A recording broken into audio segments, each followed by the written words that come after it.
Hi, good morning and welcome to the AM News with me, Mahmoud Spa Stadium. In our first story, executives of the governing New Patriotic Party, top government officials and the leadership of the party in Parliament are set to take a final decision on the absence of Member of Parliament for Dome Kobina, Sarah Adra Safo. General Secretary of the party, John Bedu, confirms all options are currently being considered, including triggering the constitution provision to remove her as a Member of Parliament. Adra Safo has been accused by leading government officials and some of her colleague MPs in Parliament of blackmailing the government with a list of demands. Records in Parliament suggest she has now been absent from the House for more than 15 sittings, which is beyond the constitutionally permitted threshold for being absent without permission. In the following interview with head of JoyNews political desk, Evans Mensah, General Secretary of the MPP, John Bedu, gives an insight into what has transpired at the very top of the party to resolve the issue. I think that she's been out for some days now. And since Parliament resumed, it's not been back. We've been trying all means to make sure that she's around. You know the nature of our Parliament now, almost close split in the middle. So if you lose one member, now I normally say that the members of Parliament cannot even get sick and all that. So it's something that we are working on to make sure that he joins her colleagues in Parliament here. So you've reached out to her? Yes, we have. We have through various means, and she has one concern or the other. But I think that these are concerns that can be addressed. Yeah. What's her main concern? Oh, initially it was about the children. Later, well, some few other personal concerns that she raised. But I don't think it's so major. Said that to keep her out of Parliament. And unless, of course, like others are saying, that if a member of Parliament has sent his or herself in Parliament for more than 15 sittings without permission, some kind of process of removal can be triggered and all that. I don't think that we need to get there. But we are a political party, we are an institution, we work with constitution. When it gets there, we'll see how best to manage it. Kennedy Japan had said yesterday on GTV and today on Asase that one of her demands was that make her deputy majority leader. Well, I've also heard such concerns raised or demands raised, but it's curious to note that because parliamentary leadership is not a permanent thing for individuals. It is, in fact, it is the National Council of the party that decides who leads or who becomes deputy. So that is a party decision? It's a party decision. It's not even government decision. So it is a party that decides. And since we decided the leadership for this parliament, I haven't received any complaints whatsoever. And it's not as if she was just left in the lurch. She's been made a minister and she's working. We've never received any adverse complaint at all. So it comes to some of us as a surprise. But hey, we are in the world. So I seem to hear in your voice you don't believe the concerns he has are legitimate enough to keep her out of the House from working for people in a constituency. Legitimacy depends on who is raising the thing. But are they legitimate? Well, as for legitimacy in this manner, she has no right whatsoever to determine or say that she should be made X or Y. The right she has is to be a member of Parliament. As for whether she'll be a minister, that one is the president that determines. So the president can decide to disappoint her or appoint her. As to whether to be at the front bench or leadership of Parliament, it's the National Council of the party that decides. And we've decided long ago. We've never received any adverse comments from her or some petition or the need for her to have been maintained. You know, in all these discussions, we also had some deliberations with government as well to know who government is fielding in one place or the other. Because we cannot, as a party, field our leadership, then the next moment, president decides to appoint the person as a minister. It means that we must replace the person. So all the discussions that we have with the presidency resulted in the kind of leadership that we put there. And you are aware, she was made a minister. And away from that, Ghanaian researchers are advocating a combined preventive vaccination program with enhanced public education to enhance the uptake of COVID-19 vaccine. They believe this is crucial in attaining the desired herd immunity threshold in Ghana. The recommendation comes at the back of a survey of over 2,000 Ghanaian adults, which found about half of mostly urban adult Ghanaians over the age of 15 are likely to take the COVID-19 vaccine. However, they found many who were hesitant had not received adequate education on the possible side effects of the vaccine. JoyNews medical reporter Dr. Netta Pasram speaks with a member of the research team, Dr. John Amusi, of the Kumasi Center for Collaborative Research. Not just people not getting sick and dying, but just being able to short circuit the virus so that it literally could even disappear from circulation, and even if it still remains in circulation at very, very low thresholds, that should not disrupt our normal ways of life. The impact of COVID-19 vaccination programs on disease transmission, morbidity, and mortality depend heavily on the population's acceptance of the vaccine. The research explored vaccine hesitancy attitudes amongst adult Ghanaians, as well as the likelihood of patronage or non-patronage in the government's efforts to have citizens vaccinated. One of the masterminds of this was Dr. Theophilus Achampong. And what we realize is that people's views and perceptions on vaccination are not stable or are not fixed. People's views evolve with the virus and their perception of the virus and what the threat is, both to them and to their communities.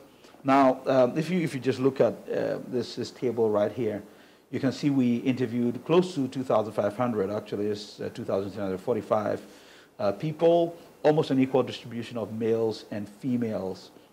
If you look at it carefully, you would realize that the males were more likely to take the vaccination.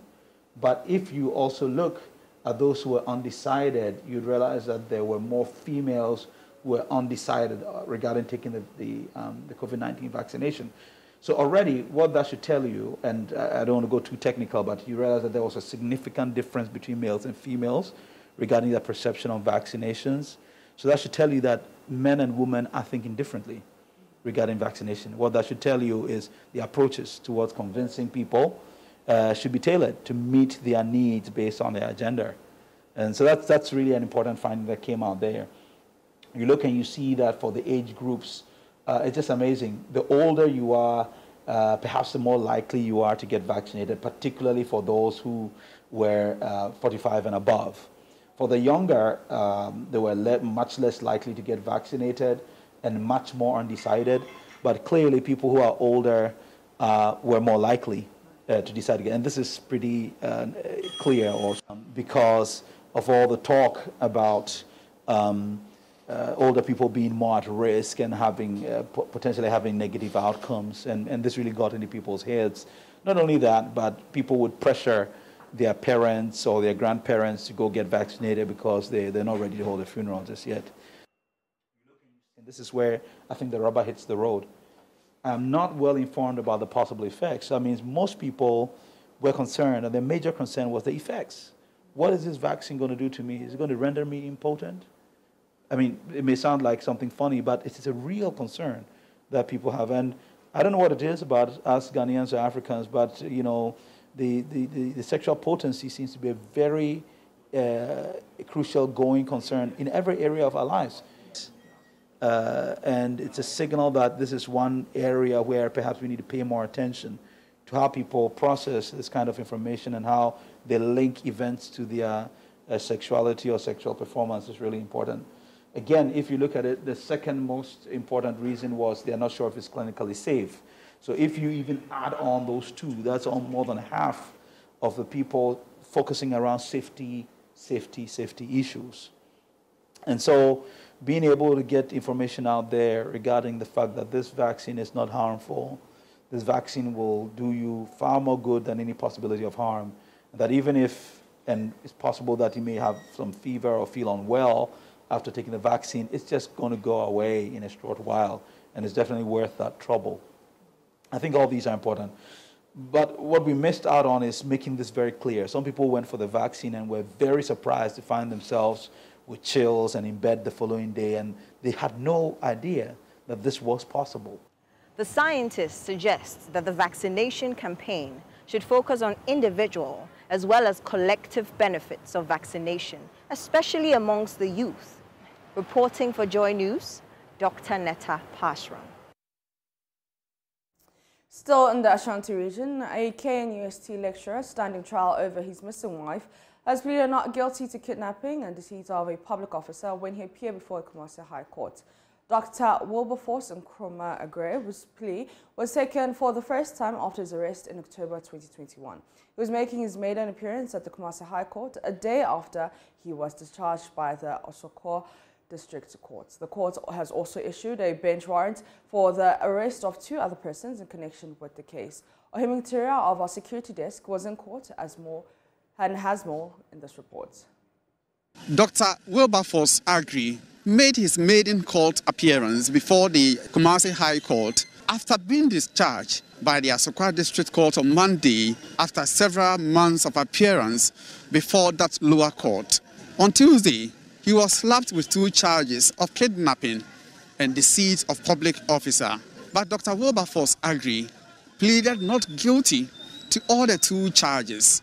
Counsel for the accused person pleaded for bail for him because he's been in police custody since his arrest on October 6, 2021. By the AG's office, represented by State Attorney Edward Ado Irenchi, objected to calls for bail for the accused person. The presiding judge, His Lordship Daniel Obin, remanded the accused into prison custody to reappear on March 8, 2022. The court has also issued bench warrant for the arrest of 2 accomplices identified as Yabuatin and Justice Apia. According to the court, Yabuatin is said to have found an infamous phone of the missing Rodalyn Amuadako and sold it to Justice Apia. Though the 2 accomplices were expected in court today, they refused to appear, hence the issuance of bench warrant for their arrest. From Kumasi, for Joy News, Ohimi Teria reporting.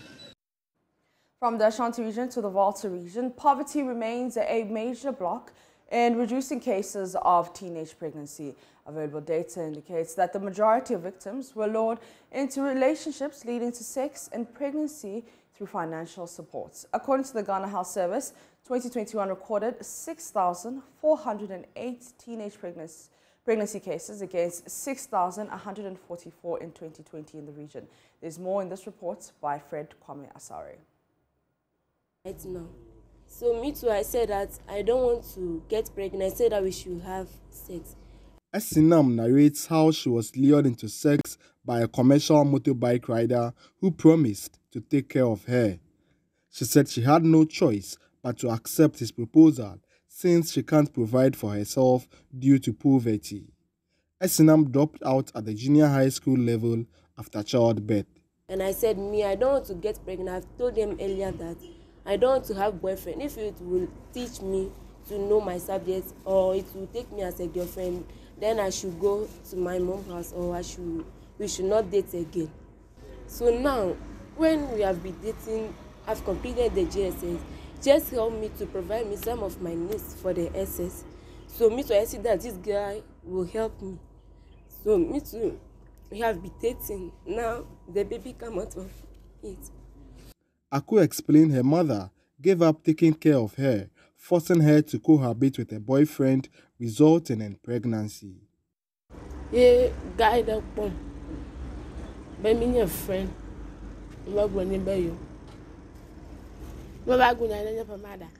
I met a guy who expressed interest in me. I asked him if he would be willing to take care of me until I graduate from senior high school, should I agree to his proposal. He gives me 10 cedis daily and provides all my needs. And so I moved in with him. When I was about to go to the second year in senior high school, I got pregnant, but I persevered and continued my education.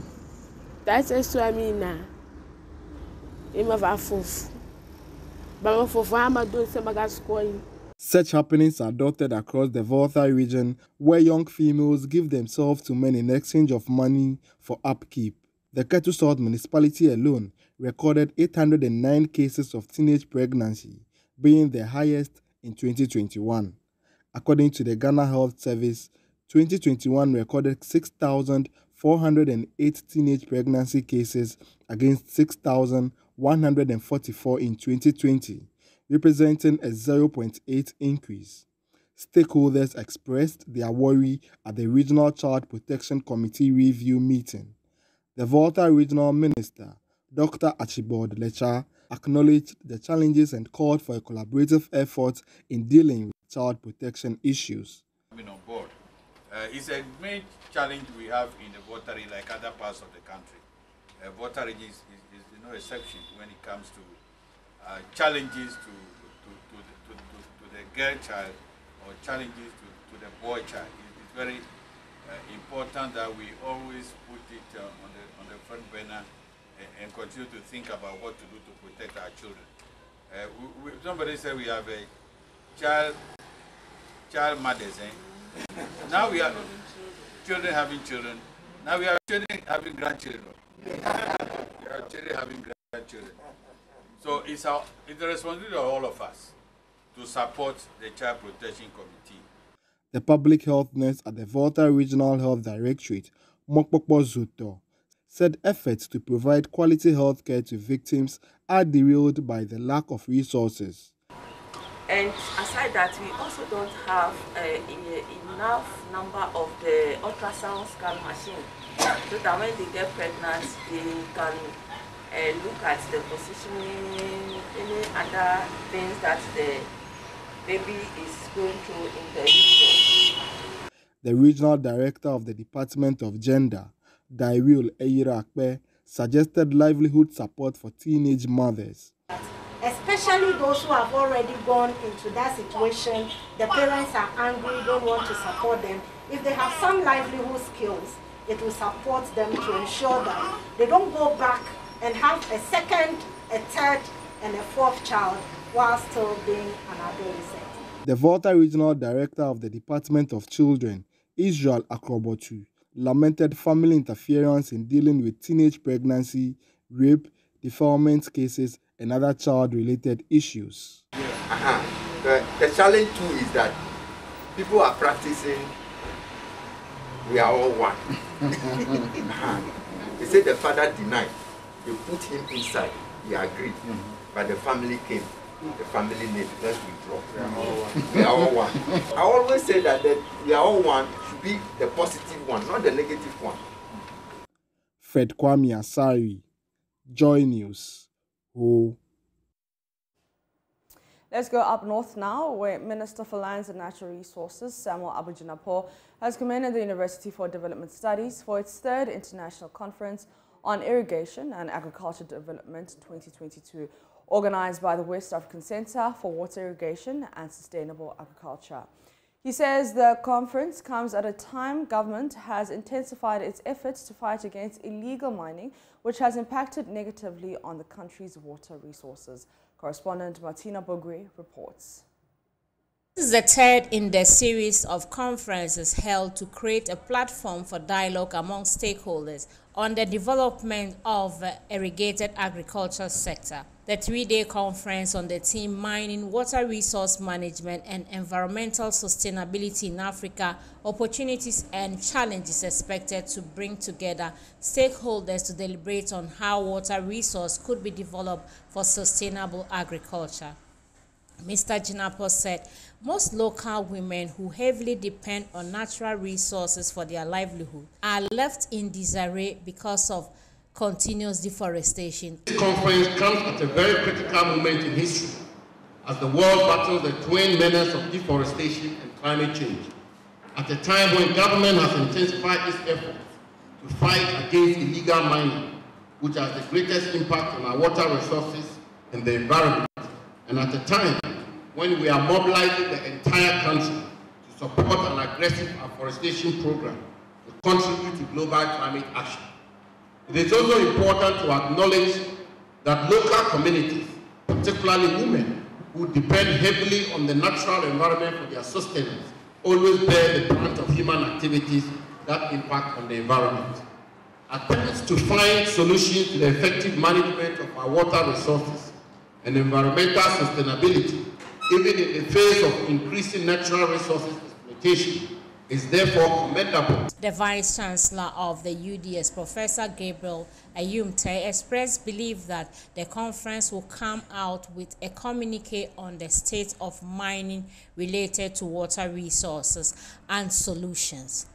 I believe by the end of this conference, we will develop a communique on the state of mining in relation to water resources and policies brief on environmentally sound mineral exploitation in Ghana as we find a common ground among stakeholders. As a University for Development Studies, all issues of development are dear to our hearts, especially those that mostly affect our daily sustenance. The director of WAWISA, Professor Kofi Abagali, said the conference is a platform for stakeholders to help identify challenges and profess solutions to address these challenges. The West Africa Center for Water, Irrigation and Sustainable Agriculture, which was established immediately after the first conference in 2019, is one of the Africa centers of higher education in charge of promoting and providing excellence in education to qualify individuals from the Africa sub-region. WAWISA, as the main conference organizer with support from other institutions, has as a mission to develop skills of individuals across this Africa region to provide sustainable solutions to challenges of water resources for the sustainable development of the African continent. In our last story, due to the increase in enrollment in senior high school, instilling discipline among students is getting more difficult. Following the adoption of the government's free SHS program, several schools' facilities are also overburdened. As a result, parents have been advised to step up their disciplinary roles in order to help schools keep their children focused on their studies. There's more in this report.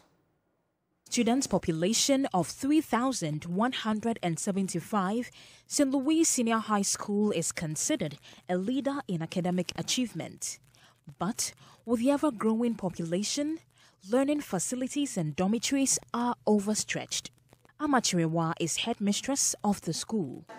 This situation has overstretched our already limited facilities, which are inadequate classroom furniture, anemic science laboratories, washrooms, bathrooms, and, to make it worse, congested dormitories. Stakeholders of the institution observe this accounts for indiscipline in schools. Teachers are tasked to ensure discipline, but parents also have the role of instilling good moral values in their wards. This was stated at the launch of the school's 70th anniversary celebration on the theme Maintaining Our Heritage, Transforming Our World.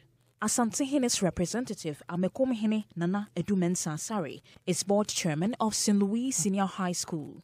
And parents back home, I want to advise you to also lead with the proper upbringing of the children. The headmistress mentioned the challenges we are facing as a result of the increasing number in the enrollment.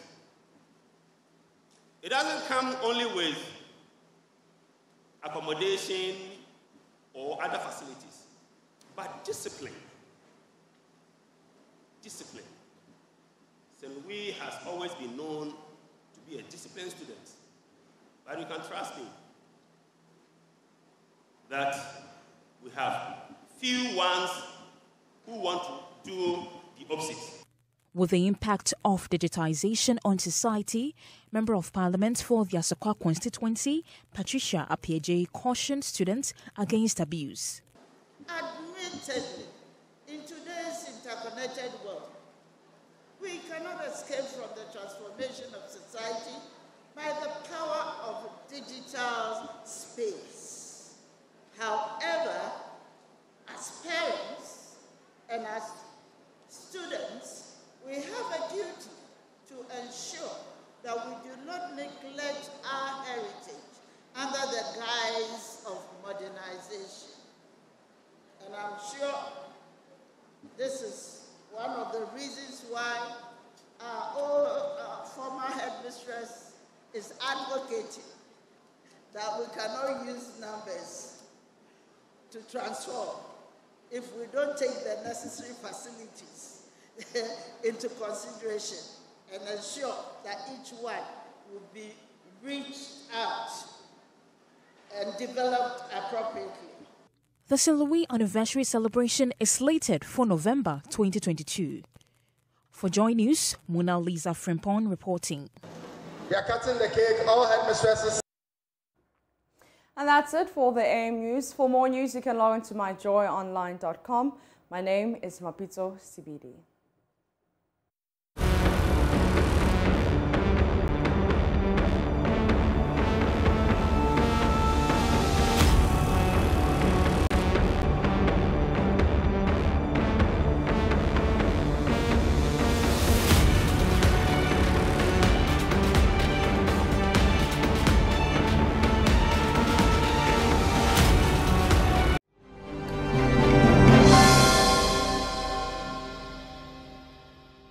Welcome on the News Review as we share our thoughts on the major news stories. Joining us for this discussion, political scientist and director of the Center for European Studies at the University of Ghana, Dr. Kwame Asasanti. He is our guest. Doc, always a pleasure. Good morning to you. Good morning, Ben. Okay, thanks for joining. Right before we dig into the papers, and some of them capture some of the matters I'm going to run by you, but in terms of transport fares, there's been a 15% increment, the engagement between the drivers' unions and government on one end. But it appears from what we're hearing that there's going to be another 5% increment if there are further increments on petroleum products. Looking at all these dynamics, some of these products are going for over 8 cedis, some of them just around 7.99.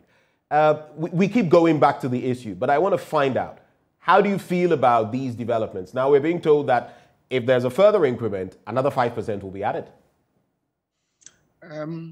We have said it time and again that we need to find lasting solution to this problem. Why am I saying this?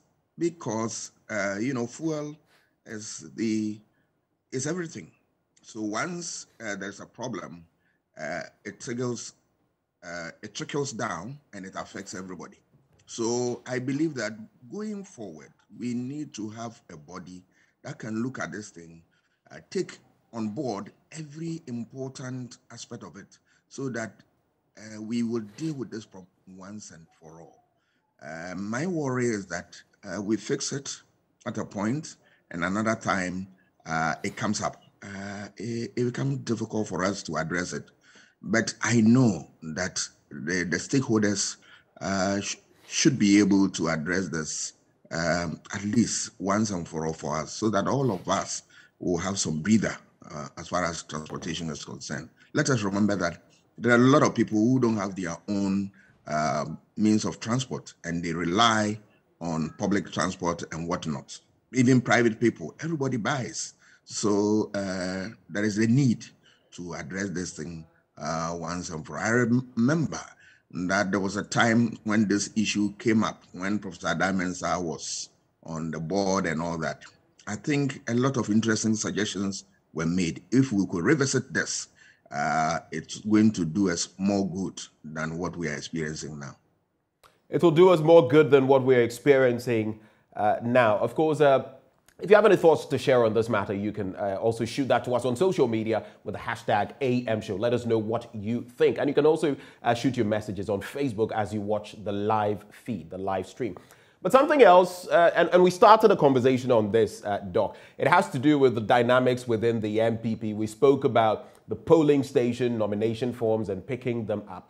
But here's another interesting development. Sarah Adjua-Safo, Member of Parliament for Dome-Kwabenya. In recent times, she hit 15 absent periods from the floor of Parliament. And there is, of course, we know that statute or that fundamental regulation when it comes to Parliament that you miss 15, sessions of Parliament without the requisite permissions, and you would find yourself in hot waters. Well, she's got there. We've heard from different people. The Asin Central Member of Parliament, Kennedy Ejapong, has been speaking. He's been scathing in his remarks and his, I don't want to call them attacks on Sarah Adjua-Safo. We all know the relationship he has with her. And many people in the MPP have gone after Sarah Adjua-Safo.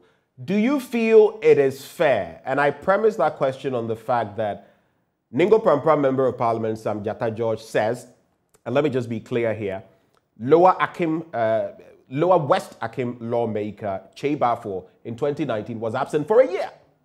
We've been told about the fact that the current Greater Accra Regional Minister, also Member of Parliament for Ayawaso Central, was absent for about 18 times, and same for the same man, Asin Central MP Kennedy Ejapong. How do you digest all of these, and are they being fair to Sarah Adjua-Safo? It's a very complex matter, but there's a way out. The way out is that if they have the institutions, I mean, the rules, the procedures, the norms, they need to be guided by that. Right. Otherwise, then you create opportunity for anybody to also absent him or herself from official parliamentary business without sanctions. If that is the tangent they want to go, then I'm sure they need to be guided properly so that it doesn't, embolden others to also follow suit.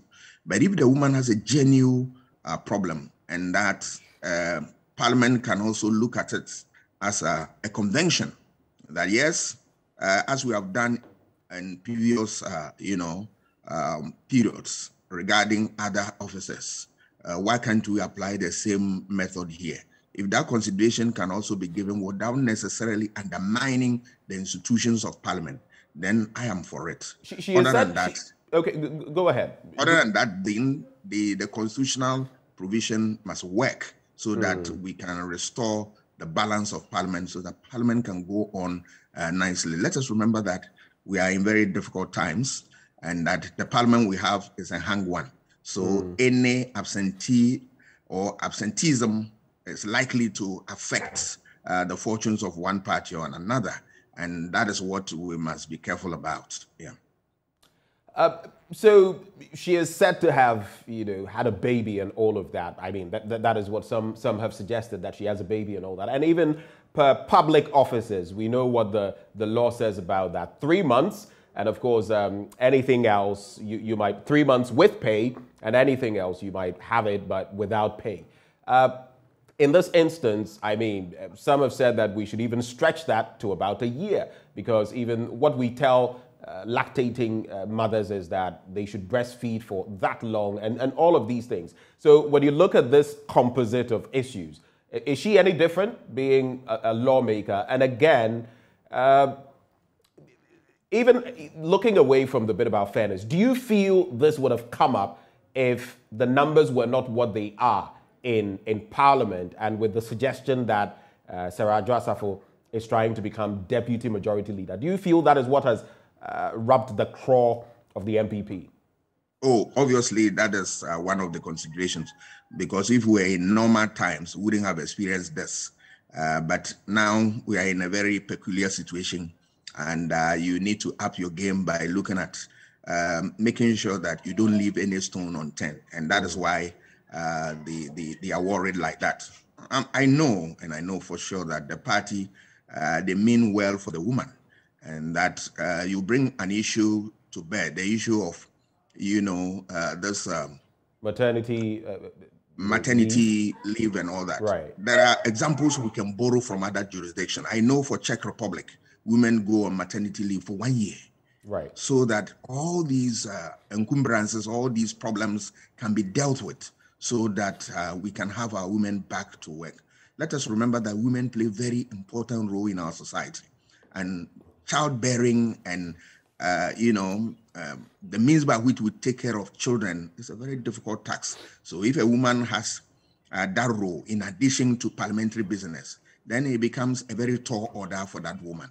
So I believe that the parties involved in this matter must be sober, reflect on this thing, so that we don't do things to affect, the woman so much. Because other than that, it creates opportunity, or it serves as disincentive, let me put it that way, for women to take part in parliamentary business. But let us remember that we want to encourage more women in parliament and all that. And all these needs must be taken care of, so that at the end of the day, women will feel emboldened, will feel very much happy to go to parliament and do parliamentary business, in addition to what?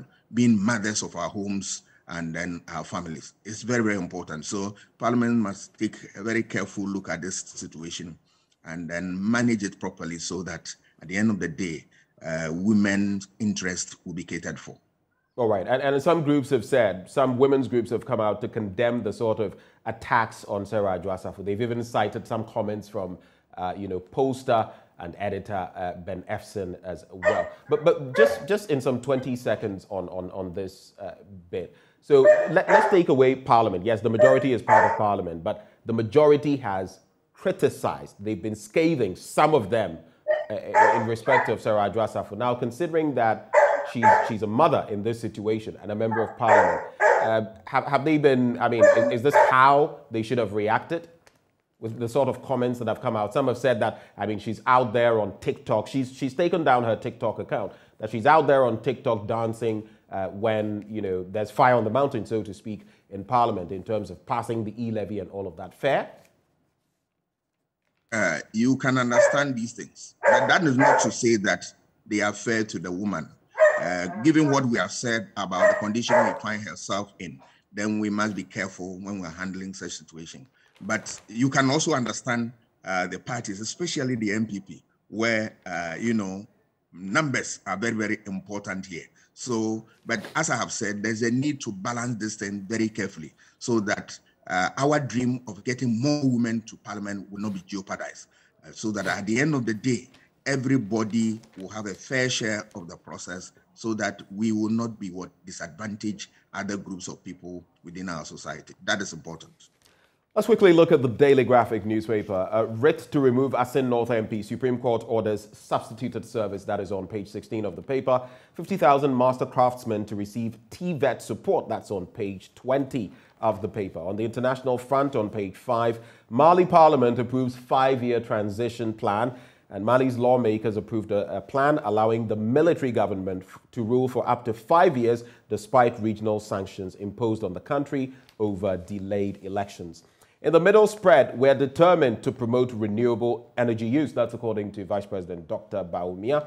And then strategies to salvage fishery sector underway in Morocco. On the back page, Information Center opens at KIA to serve returnees. But what I want you to look at, the banner headline, UTAG suspend strike, lectures start Monday. But there have been some interesting developments after the court directed that, basically you should go back to post based on the petition from the NLC. You have not necessarily gone back to post, and now we're hearing that some institutions under the UTAG umbrella are voting against going back. From where you sit, how do you feel about these developments? Oh, my understanding is that when the court ruled, the UTAG NEC, that is National Executive Council, decided to file certain processes in court to set aside the ruling. And that process has been on. And that, per the UTAG constitution, whenever a decision of NEC is taken, they need to go back to their constituencies and then get confirmation or rejection of a sort in that matter. And that is the process that has started, that you are hearing some of the outcomes.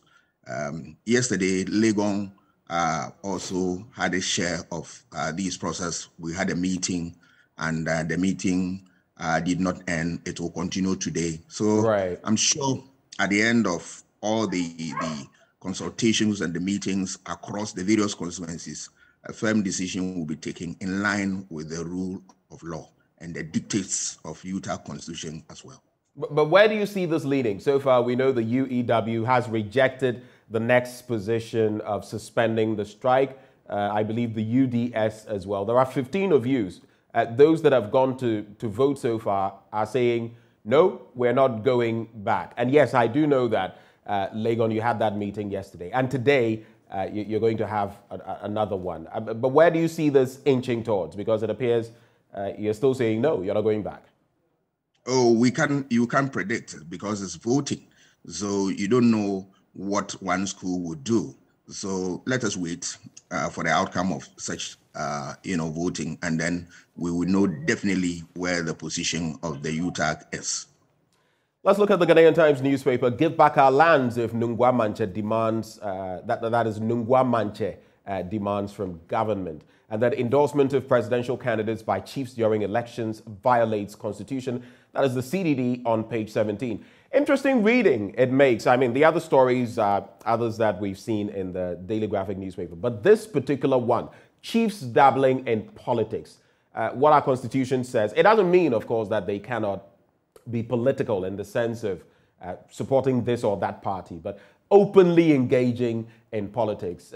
It has been one of the banes of our democracy, especially in the Fourth Republic. But interestingly, we've not found a proper solution to this. What's your take on this bit, Doc?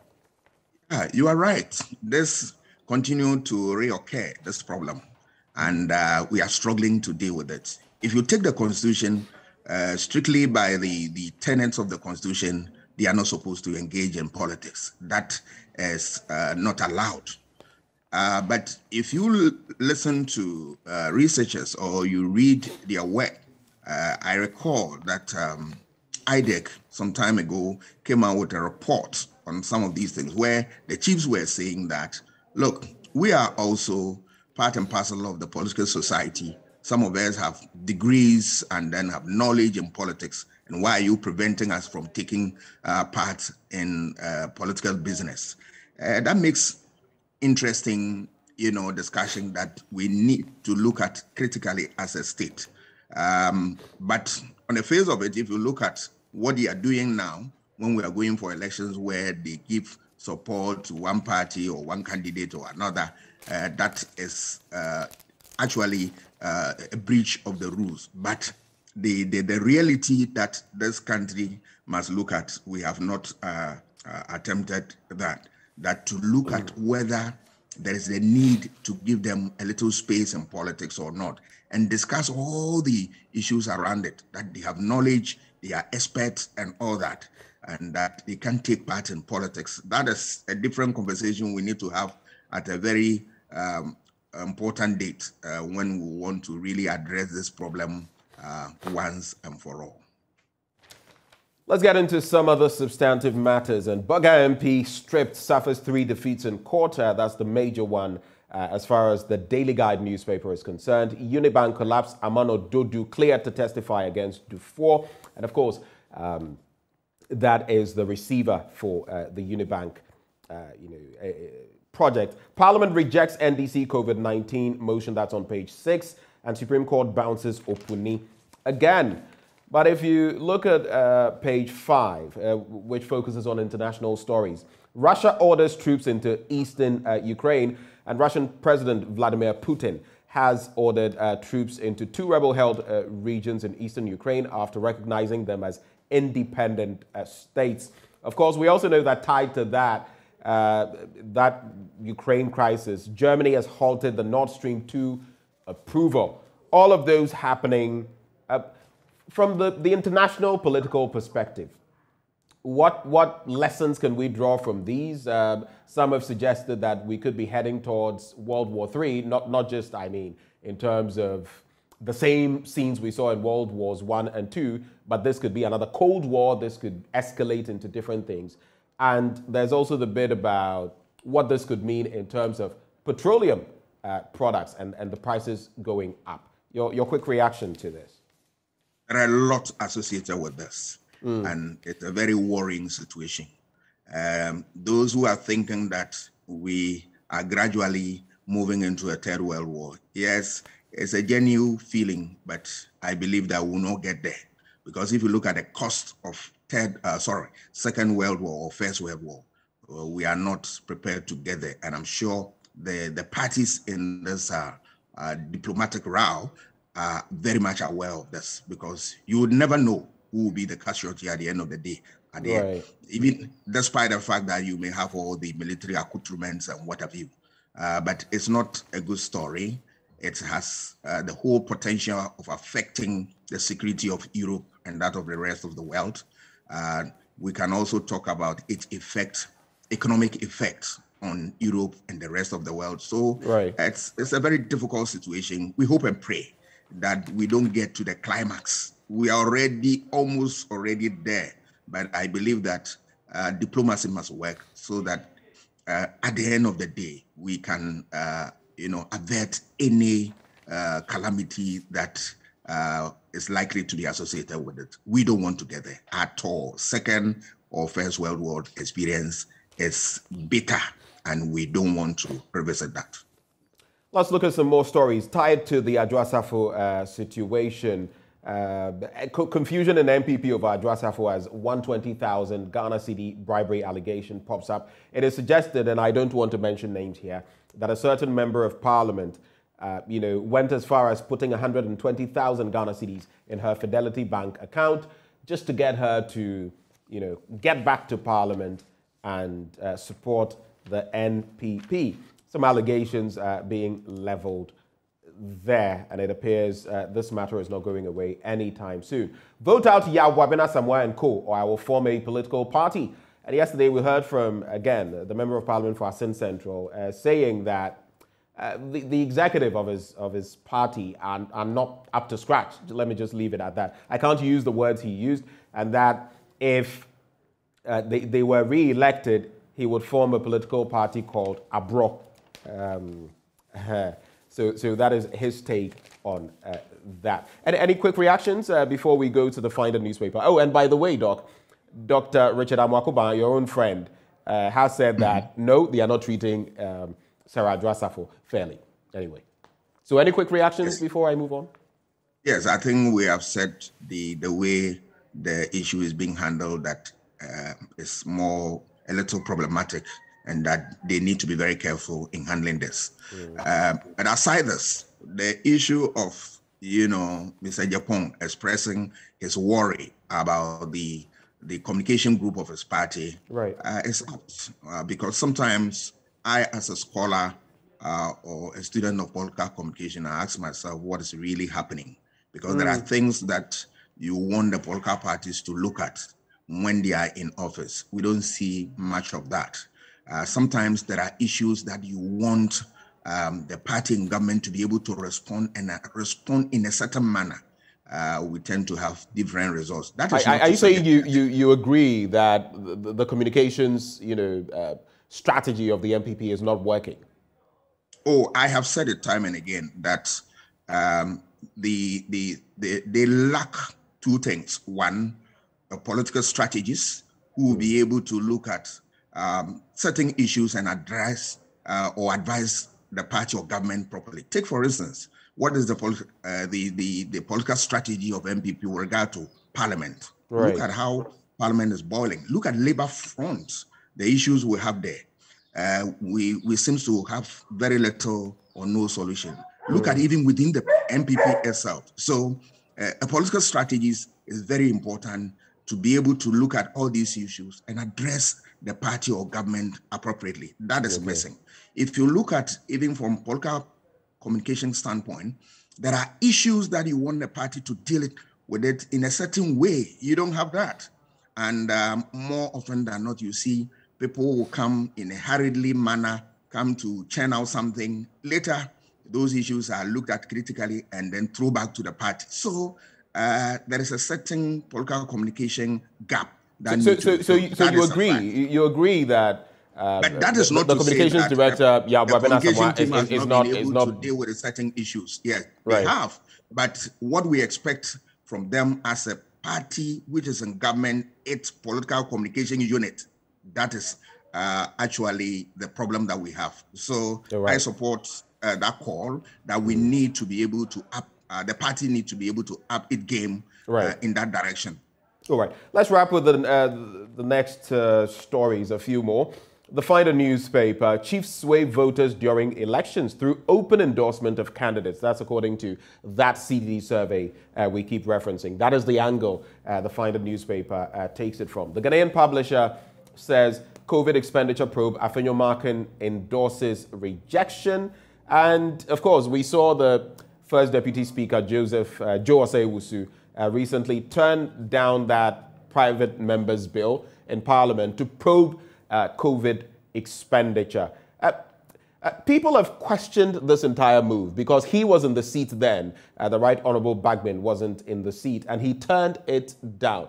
Do you think there is some power play between the Right Honourable Speaker, Bagman, and Joseph Osei-Owusu, the first Deputy Speaker, on the back of the sort of remarks the first Deputy Speaker has put up? And do you feel that it is proper, in the best interest, to have turned down this COVID expenditure probe? That's how we'll wrap. I think that we need a sober reflection here. But I can also understand the demeanor of MPP, because this is a very controversial issue that the minority and some people of this country have chastised the Minister of Health and all that with regard to the purchase and all that. So this is a very, very thorny issue for them. So you would expect such push-up from NPP. But if we really want to go with the tenets of good governance, we are talking about issue of transparency and accountability. The two are very critical here, that whatever decision you have taken, previous or even in recent times, there is a need for whoever took that decision to render account to people whose monies are involved in such a process. That is in line with what good governance. But if Parliament want to really uphold the principle of good governance, they should allow these things to go through the normal process. At the end of the day, the truth will come out, and it's good for Parliament, because Parliament image is all the time very important if we want to enhance the frontiers of the country's democracy. On the bit of the relationship between the two, the Right Honourable, usually you would have the Speaker say this, and then when the first Deputy is in the seat, it's something else.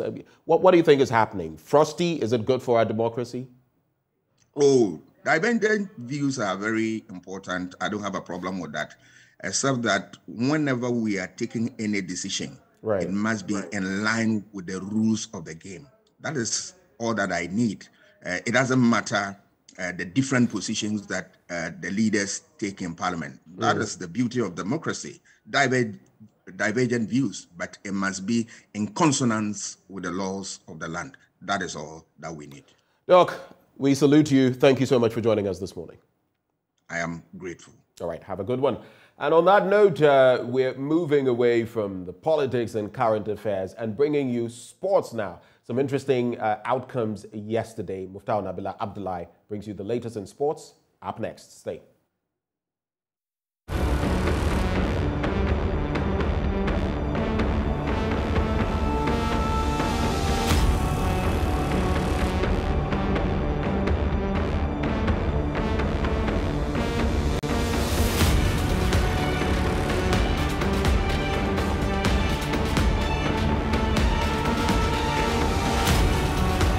Good morning, everyone. Welcome to the Wednesday edition of AM Sports. Here with me, Muftau Nabila Abdullahi. The second round of the Ghana Premier League starts this weekend with enthralling games at 9 league centres. Ahead of the Week 18 encounters, the GFA president, Kurt Okreko, has assured referees that his outfit will continue to give them the support they deserve. Refereeing has been key on the agenda, and I think that we've been very proactive. I mean, referees who have not been up to speed, obviously, are taken through the due process, i.e., when clubs complain about bad officiating, etc., etc. The match review panel is there to have a look at the performances and advise accordingly. So I think we are on the right track. Refereeing will definitely be on the rise.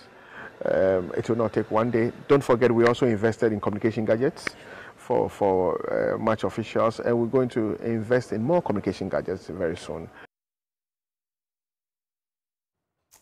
And House of Oak midfielder Nurdin Abdulaziz, he was one of the outstanding players in the super clash between Asante Kotoko and Accra House of Oak at the Accra Sports Stadium last Sunday.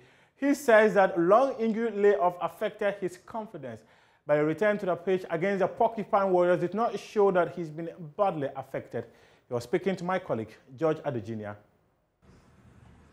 It wasn't easy, you know. This question for people who have been injured before, they will tell you the trauma, the thinking, the loneliness, because you don't go out there to training anymore. You are always home following measures on coming back or like on your recovery. You understand? So right from the very day that I picked that injury after the match, the leg got swollen. So the next day that I had the MRI, started seeing the doctor, following the procedures and measures to get back. It wasn't easy. It was a difficult task, but I was able to manage and I came back good. It was a nice feeling because at first when I was injured, it's all about pain. You could hear pain in the leg. So as time goes on, I've been taking my drugs, doing what I was supposed to do. Gradually, the pain started coming down to a point that no pain at all. So if it's me or you, that you were in my shoes, I'm sure that you feel the same happy as I was. Yes, because now no pain. Before it was pain, and now no pain at a point. So I was very, very happy when I was getting back to fitness and wasn't feeling the pain at all. Now let's talk some sporting infrastructure, and we are going to the Mahmoud Spa Stadium, a facility that has not seen any major renovation since it was constructed to host the 2008 African Cup of Nations. Well, board chairman of the National Sports Authority, Seth Panwo, paid the facility a visit and suggested that his outfit would consider engaging private institutions to ensure that the facility is put into a good use. Going to have a different shift as a board to see how we can partner with private sectors, you know, to maintain and also even generate funds from some of the facilities that are being installed in the stadium. We have a lot of rooms here that we can converge into other usage that will generate income and support the maintenances of the daily running of the organization. You know, we have vast lands that we can use and convert some into other usages that will equally generate fund. Fortunately for the NSA and for the fact that we have been listed under the institutions that are mandated by the Minister of Finance to also generate IGF, you know, to generate internal funds to supplement our activities and support that of the consolidated inflows. We can improvise some of these things whilst maintaining our core mandate of promoting the sporting activities in the country. So we have measures taken in place. We have taken note of a lot of them, and we are in discussions with a couple of institutions and individuals and corporate bodies to see how we can put to use the finishing touches of those things and put them into use for utilization of maybe IGF and also to the sporting fraternity. Still on sporting infrastructure, and a sod has been cut for the construction of a first ever AstroTurf for Ghana Prison Service. There's more in this report. The Mamobi Prisons Park here in Accra will undergo a massive facelift in 6 months' time. When completed, it will boast of a standard football pitch, fencing and floodlights. Speaking during the sod cutting ceremony, Director General of the Ghana Prisons Service, Isaac Kofi Ejio, outlined the importance of the service's first ever AstroTurf. Significantly, this is the first of its kind in the service. And I would like to thank Ghana Gas for this wonderful, generous gift.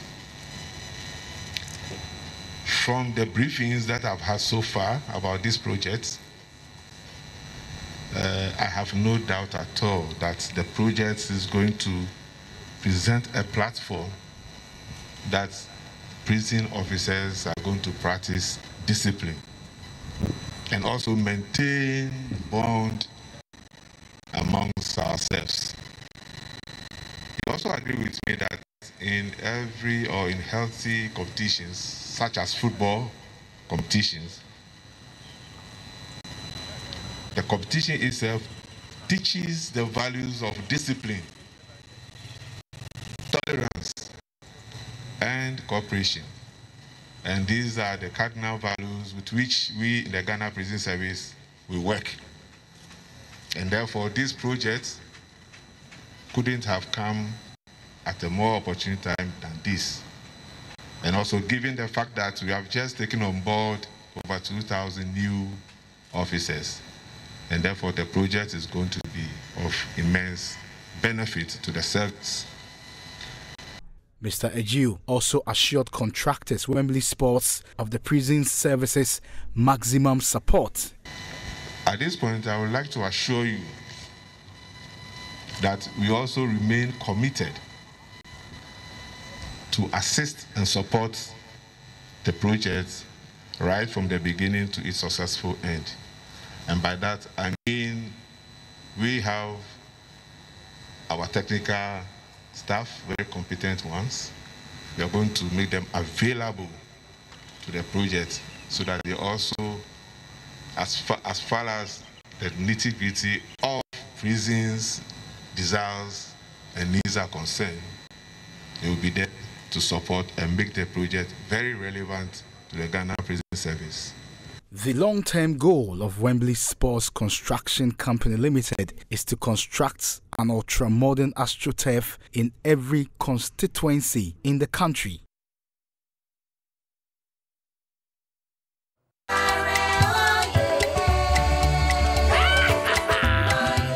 Doctors recommend that people of all ages consume more fish, and Ghana is fortunate in that regard, bordered by oceans and where all kinds of fish may be found. Despite the abundance of the sea, fish can be costly and difficult to come by. The Adabraka market, on the other hand, houses Accra's main dry, smoked and salted fish market. Fish is an important dietary source of micronutrients, and according to the Ghana Tuna Association, Ghana's fishing consumption rate is about 21 to 27 kilograms per capita. We are currently at the Adabraka fish market, and what these women do is basically deal in fish. We are here to know their problems and the type of fishes they sell and the history of this particular market. It is believed that the Adabraka market was started in 1927 during the era of the then British governor, Sir Frederick Gordon Gorgesbig.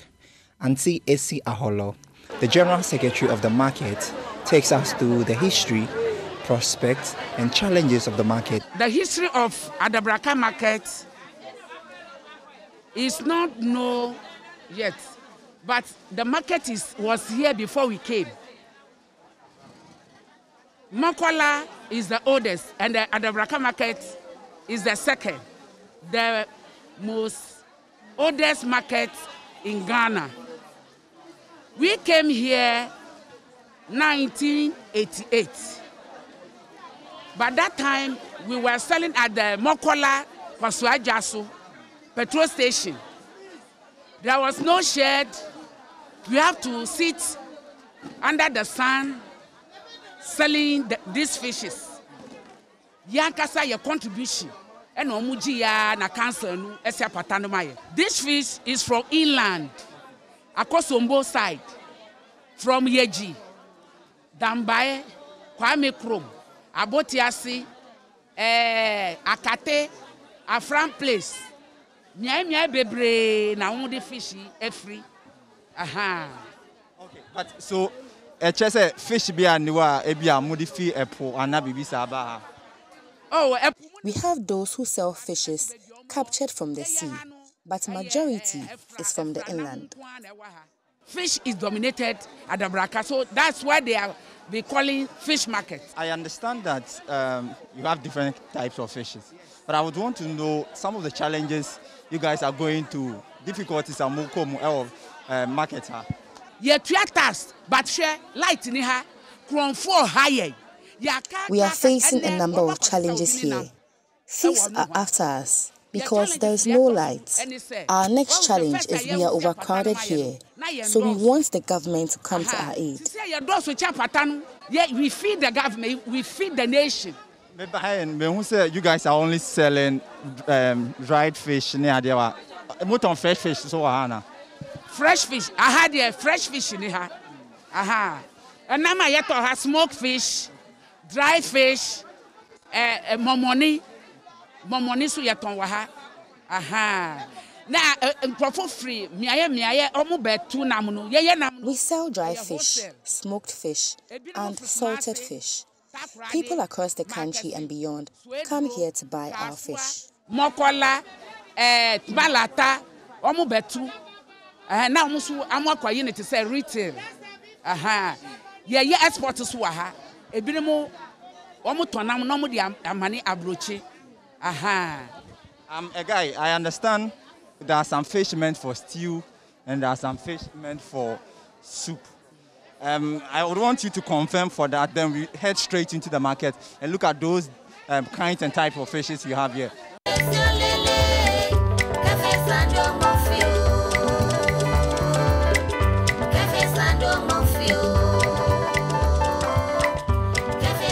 Just run me through the prices, the name of the fish, and why that fish is having a particular name.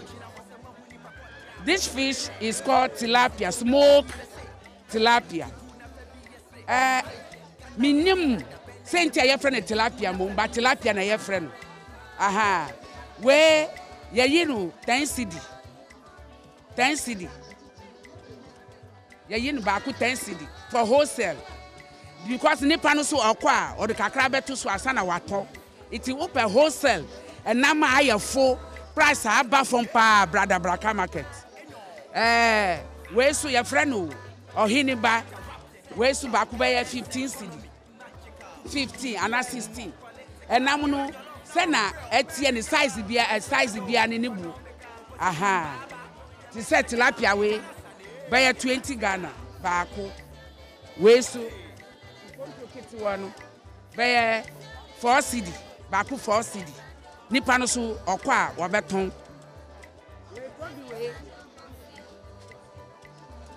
Baku 18 cedi. 18. Because nipa no so kwa or the bibe to so. We su by 10 cedi and not 12 cedi. Kitwa we su by 1 cedi. Because I hire wholesale. This is 18 cedis, and the rest is 10, and the smaller ones are 1 cedi. A cow is 10 cedis and is meant for soup. The tilapia can be used for either stew or soup. Where your cow, your friend a cow. Honestly, buy 10 cedi and not 12 cedi. Get the young coin. What the yellow light super? I grow. Any fufu be papa we. Yet young coin. A cow. Tilapia na we I know the coin. I am coin. Over to me the yes stew. Over to me the young coin. They are open the over to me the aye. Na ko bin kitwa na want to me if I am coin. Ono ye the contombre ana but I can see an over to me the young coin.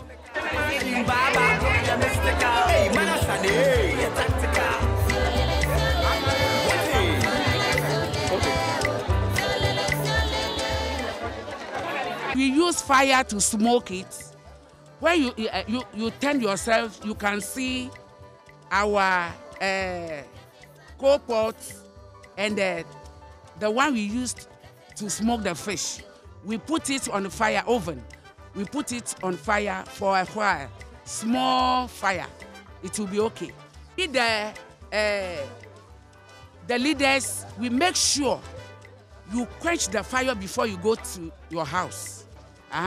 So for so many years, you didn't hear Adabraka fire outbreak. Yes, because of the discipline over here. The market has its office complex where various meetings are held and organizations also sit for service delivery. The market is mainly dominated by two ethnic groups, the Gas and the Evers. Circulating information is not a barrier, as the market has its public address system that aid in that quest.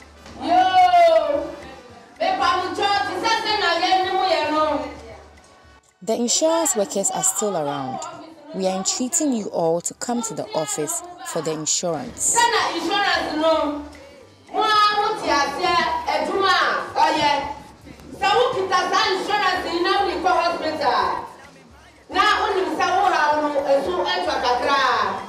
Auntie Essie Glover is the announcer of the market, and she has been doing this for years. She touched on the sales and a job as an announcer. But yari eba sesi no.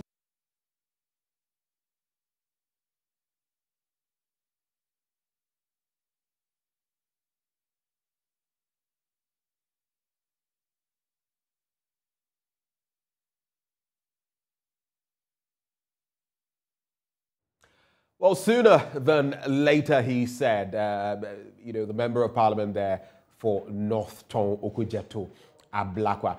Well, we're going to be talking about fuel price hikes, and that was just a teaser that we brought you on the Sarah Adjoa-Safo situation. We're going to get into it for certain as we talk the big stories for today. The e-levy is on the table, the town halls that have been organized, and what we're spending in terms of the state on that, and whether we need all of that, and the Sarah Adjoa-Safo bit. But joining us for the conversation, Andrew Ejapa-Mercer. He is a Member of Parliament for 2nd D, and he is Deputy Energy Minister. He joins us via Zoom. If you can hear me, Andrew, a very good morning to you. Good morning, Akapu. How are you doing?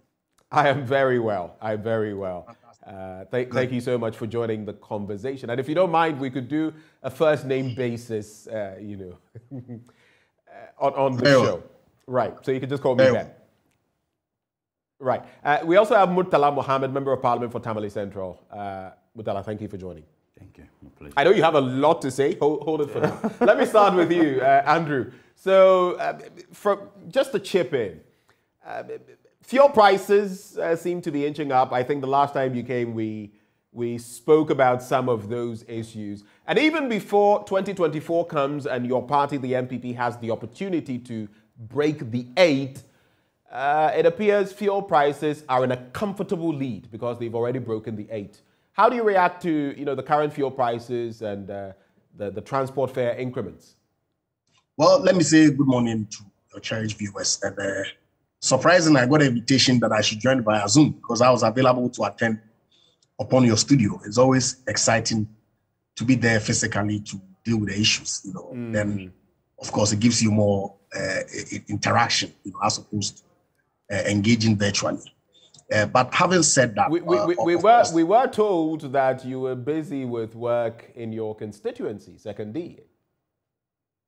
Well, I was out of town yesterday, but I got back late yesterday evening, and so when the communication came, it said that I should join via Zoom. So as you can see, I'm sitting in the office. Right. I just drove from the house to get to the office,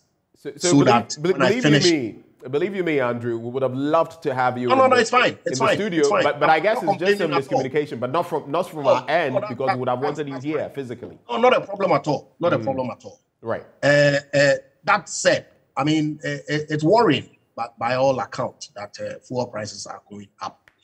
And it's interesting that you link it to the NDPP's desire to break the 8-year cycle because fuel prices are inching close to the 8 CD mark.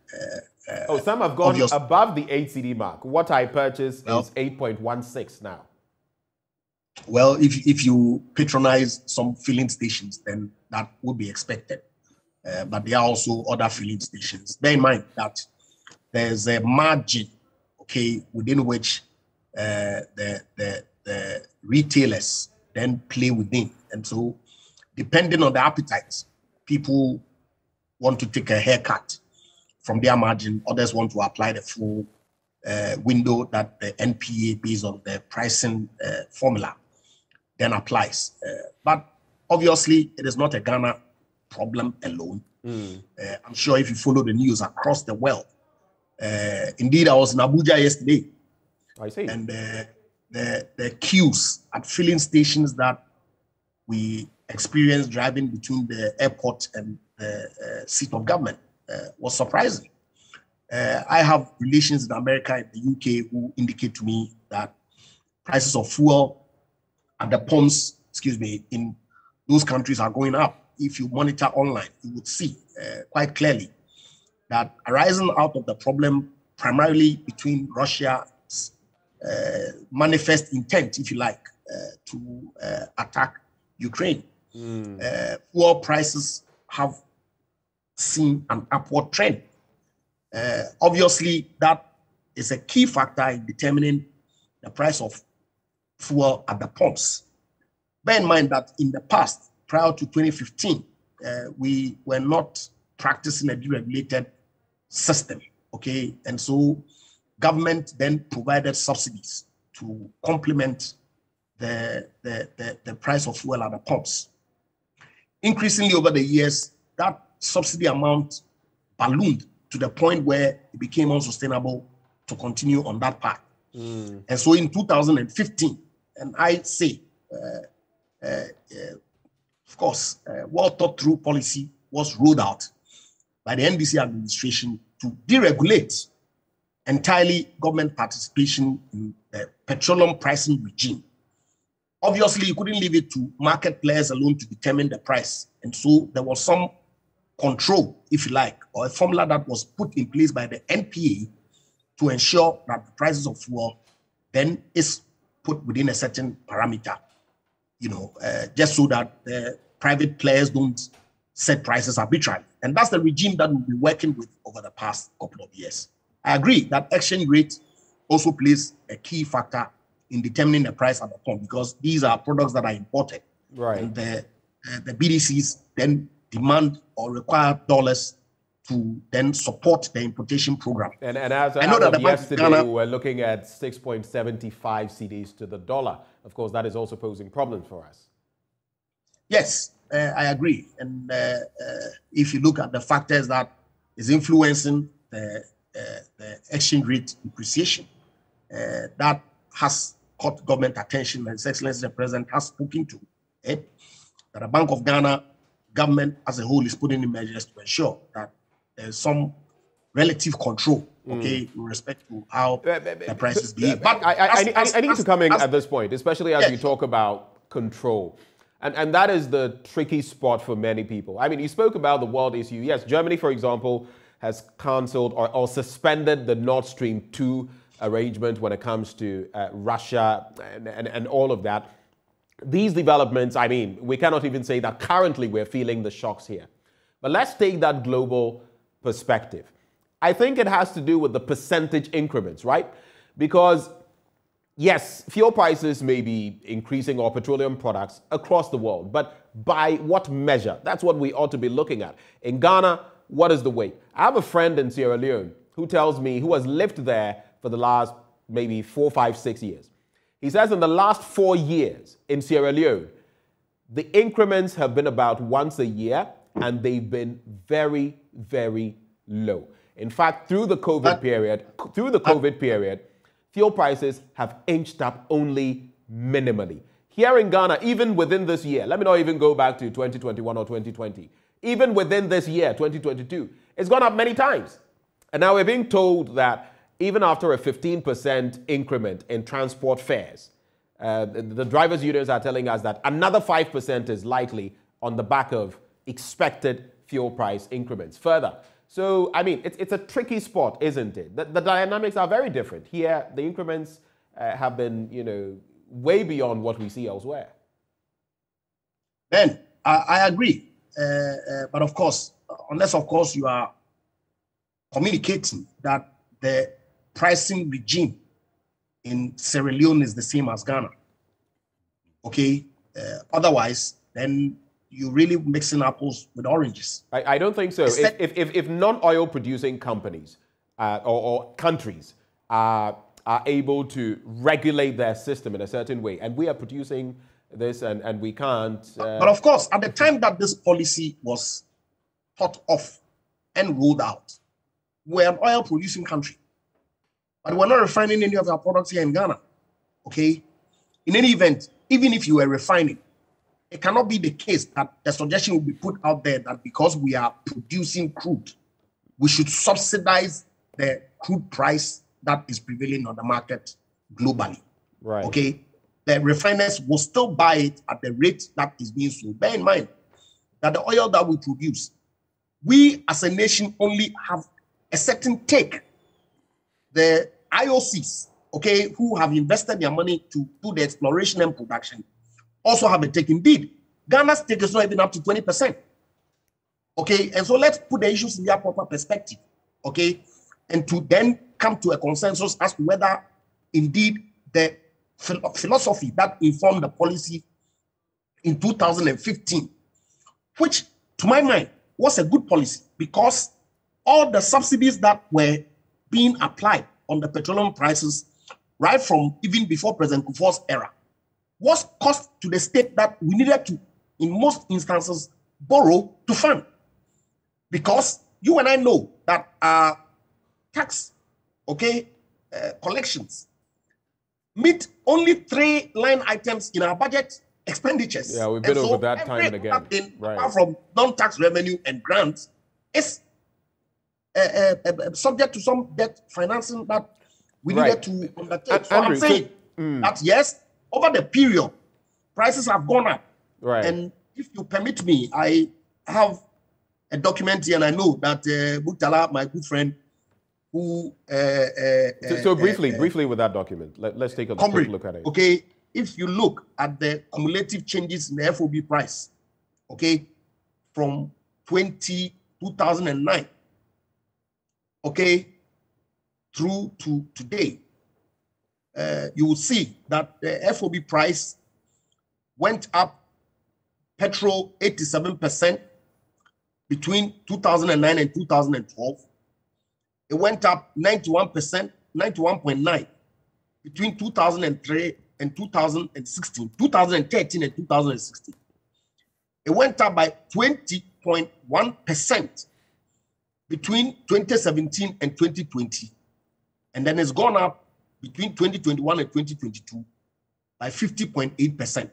Okay, if you look at the average prices at the pumps for the period, and if you permit me, I can read all of it. Okay, the percentage increases and the actual. I don't think we can go through that. So you can pass So I know that we politicians are want to play politics with petrol price, but I'm suggesting that to the extent that prior to 2015, government subsidies played a key role in determining the prices.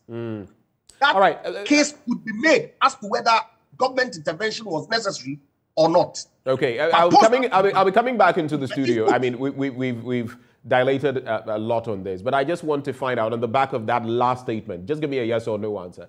So you do agree then that you played politics with, you know, fuel prices in the past, and now it's coming back to haunt you?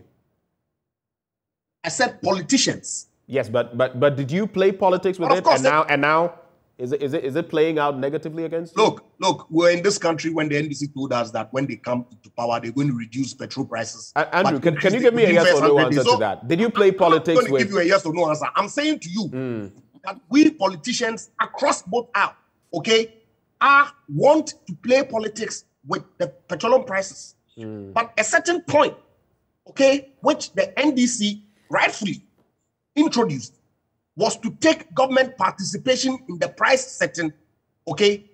And so, post that period, we ought to begin to have a conversation whether we will continue on that path. All right, thank you, Andrew. Right. And have a conversation on it. Okay. Murtala, your quick take on these dynamics right before we get into the other matters of concern. Good morning. Good morning to my friend out there. I think that condom matters so much in politics. In one breath, when we made a reference to Sierra Leone, he says, don't mix oranges with apples. Yet, he found it convenient to mix oranges with pebbles. With pebbles? Yes, when he was talking about the challenges in Nigeria, challenges in America, that he has friends in America and in Europe, that there is a global challenge as a result of the problem between Russia and Ukraine. Yet he found it very convenient to compare the fact that the Americans are experiencing that it is not something that is strange if you experience that. Yet when you made reference to Sierra Leone, he quickly said, don't mix oranges with pebbles.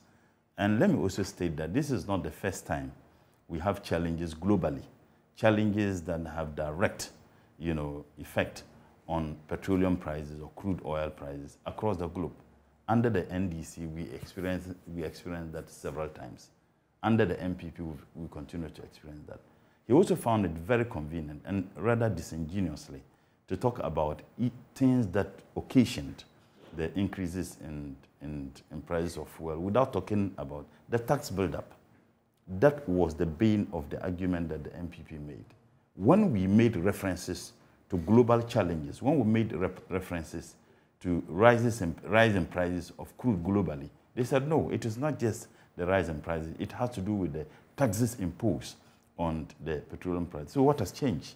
I think that let's respect the people of this country. And in fact, this attempt to tell us that no, under the NDC, it increased by this percentage, under this. We are not, look, the ordinary man walking on the street is not interested in these percentages. It's interested in how much was it sold. When you went to town, making a whole lot of noise about prices of petrol and other petroleum products when the NDC was in office. How much is it now? That is what is in the interest of the people of this country. And the reasons why Ghanaians voted the NDC out was the falsehood you peddled. You tried to hoodwink them into believing that you had the magic one. Now, you talk about the CD and the dollar. And they say, oh yeah, it could also be one of the, in fact, it's a major reason why prices of, petroleum products are escalating. And it has to do with how you mismanage the economy of this country. The reason why we are finding this challenge is mismanagement. Now, when you said that, oh, you bought it at 8 cedis, 8.16. And say, oh, depending on where you bought it. I mean, should this be depending on where you bought it? It doesn't still matter. The petroleum prices have actually crossed the 8. They've already broken the 8. The euro has, in fact, it has even set another record. It has broken the 8. The pound has broken the 8. What is left to be broken is the mess that this government has created. And there is no denying the fact that the ordinary man walking on the street is crying. The reason why we have this, and that is why all the time I talk about this, we were spending about $500 million importing rice into this country. This government is now spending over $1 billion. And these are official statements from government. What has occasioned that? If you have mismanaged the economy and the challenges come upon you, you should be apologizing to the people of this country today. You should be telling them that we beg you, we peddled falsehood, we deceived you into believing that we had the magic one.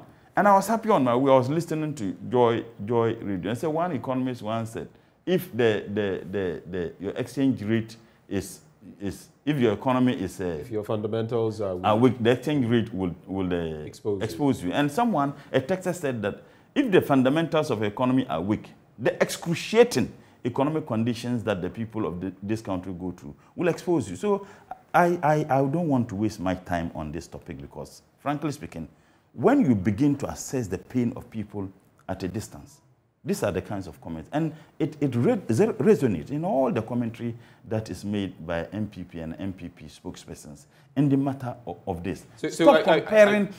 You see, this idea that hurts so much to the ordinary Ghanaian is when you begin to say, let me give you the figures. I know they will do politics with it. And when you ask him that, oh, did you do politics with it? He was not being candid enough to say, yes, we did politics with it.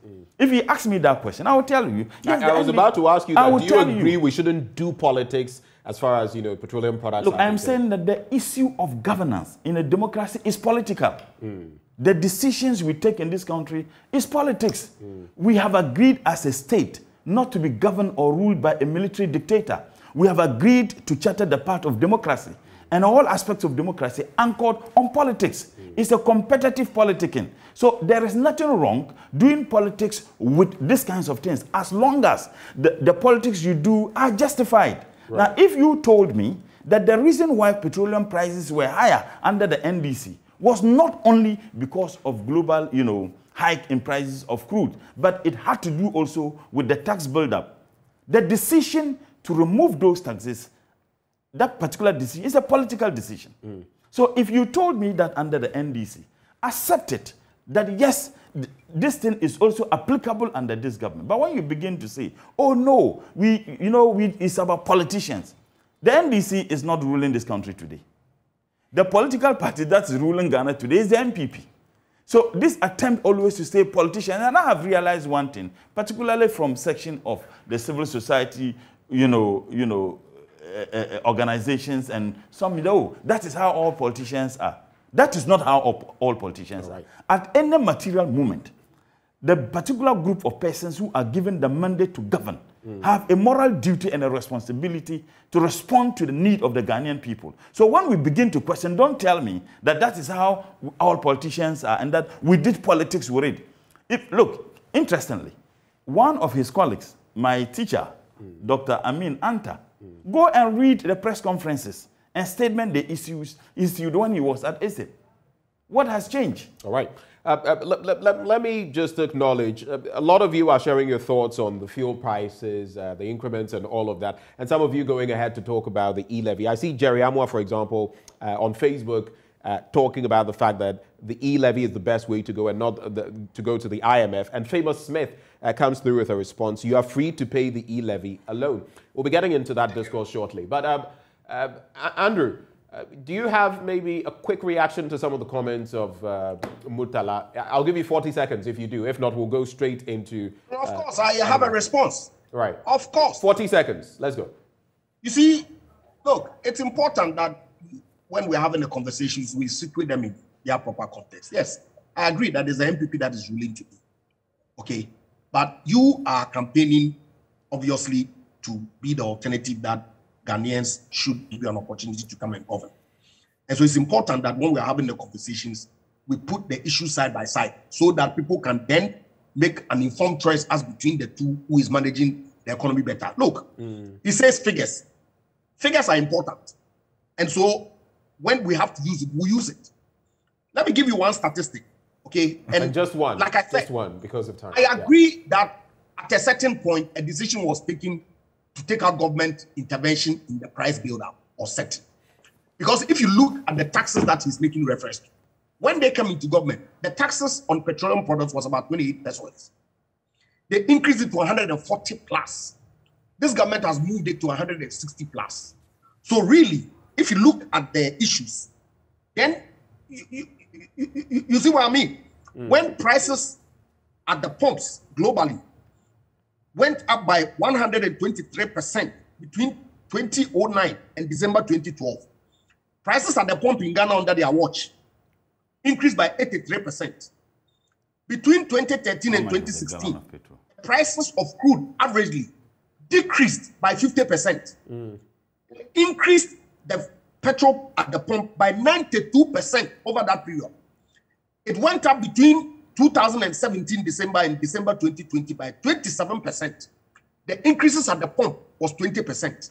So basically, just to ask you this question. So basically, even if all these figures, because I cannot immediately confirm, are correct, you're suggesting that it balances out everything, right? It increased by these margins under them, and it's increasing by these margins under you. So what I'm saying, okay, right? what I'm saying is that even during the era of subsidies, they still increase the prices significantly more than what is pertaining today with the deregulation under the NPP administration. And so your guess is as good as mine if they were still around. In any event, talk of political campaign, as if they think we've forgotten that they were in opposition before. You remember the kinds of things that they said when they were in opposition in 2008, 2009. And even the kinds of things that they are saying today. Please. All right. Thank you, Andrew. I don't think if we keep up this back and forth, we'll not move on to because the other issues. He started and then just 40 seconds. He wondered if we were around, what would have been the prices and the state. At least the difference is that if we were around, President Mahama wouldn't be spending 5 million Ghana cedis in 10 days travels. You're referring to the president's latest travel. President Mahama wouldn't have done that. The reason why this has become a major issue is because we are not able to balance our books. It is because we cannot continuously assisting and subsidizing the price of fuel for the good of the people of this country. And the reason is simple. There is so much thievery going on in this government, in this country under this government. You have a government who is telling us to tighten our belt, yet they don't even have belt hooks. How can you tell me that let's all sacrifice when you are demanding that we increase the number of people who work within your office? How can you tell me that we should all sacrifice when Canada, Japan has indicated that the taxpayers' money was used to charter a private jet to take Adwoa Safo just to come and vote? Why would you be telling me that we should all sacrifice when the chief of staff took 120,000 Ghana cedis just to pay into Adwoa Safo's accounts? Oh, so you've also heard of those allegations, and you subscribe to them? I saw the videos. Why? It is the responsibility of the government or the chief of staff to say what Ken said is not true. But as long as there is some silence with regards to this serious statement made, your guess is as good as mine. But can you confirm that that payment was actually made? Well, the person who made the payment said, I made the payment. The person who made the payment said, I made the payment. If they think that Canada, Japan is not telling us the truth, they should come out and say that it's not true. They should tell us from which source. Charter a private jet just for the purposes of Adwoa Safo coming to vote. They should be telling us. So when you come and people are raising, say, oh, the NDC, you are insulting the people of this country. They are going through a lot of, oh no, honestly, I mean, they are going through a lot of pain. The transport unions are increasing their fares by 15%. And that some of their members are saying that they should increase it by 30%. You and I may have the luxury to drive our own cars, but the ordinary man walking on the street in Sekendi and in Tamale Central will get angry listening to you. Right. You should be apologizing and pleading to the people of this country. Ben Soa on Facebook. Hold it for me, Andrew. Ben Soa on Facebook says, shrink the size of your government. That's so. That is the way to go. Shrink the size of your government. Let's quickly get into, since we've started talking about Sarah Adwoa Safo, Member of Parliament for Dome Kwabenya, let's bring in that issue. Have you heard about this 120,000 Ghana cedi payment into our account and all of that? How do you feel about that development, Andrew? Well, if I make any statement that requires an apology, I'm humble enough to make an apology. And do that now. But I haven't made any statement that requires an apology. In any event, you see, you guys throw figures out there as if to say people don't have the wherewithal to check or to validate. Okay, and I would have wished personally. Just to clarify, when you say you guys, whom are you referring to? I'm talking to the NDC. Which figure have I thrown out on this program? And it's important, okay, that when we're making public conversations, we are factual. Now, I'm not aware whether indeed the amount of money that, and I've seen the tape that Canada Japan is alleged to have, well, not even an allegation, because I saw Republic Press newspaper this morning captures it at 120,000. Well, I've seen it. I listened to some clip on Asasi Radio, I believe, yesterday evening, and I'm not in a position to confirm whether indeed his assertion is true or not. But assuming that it was even true, do we know the circumstances under which that fund was made available to her? We all have been told, and I don't have any cause to doubt, that she has some medical condition.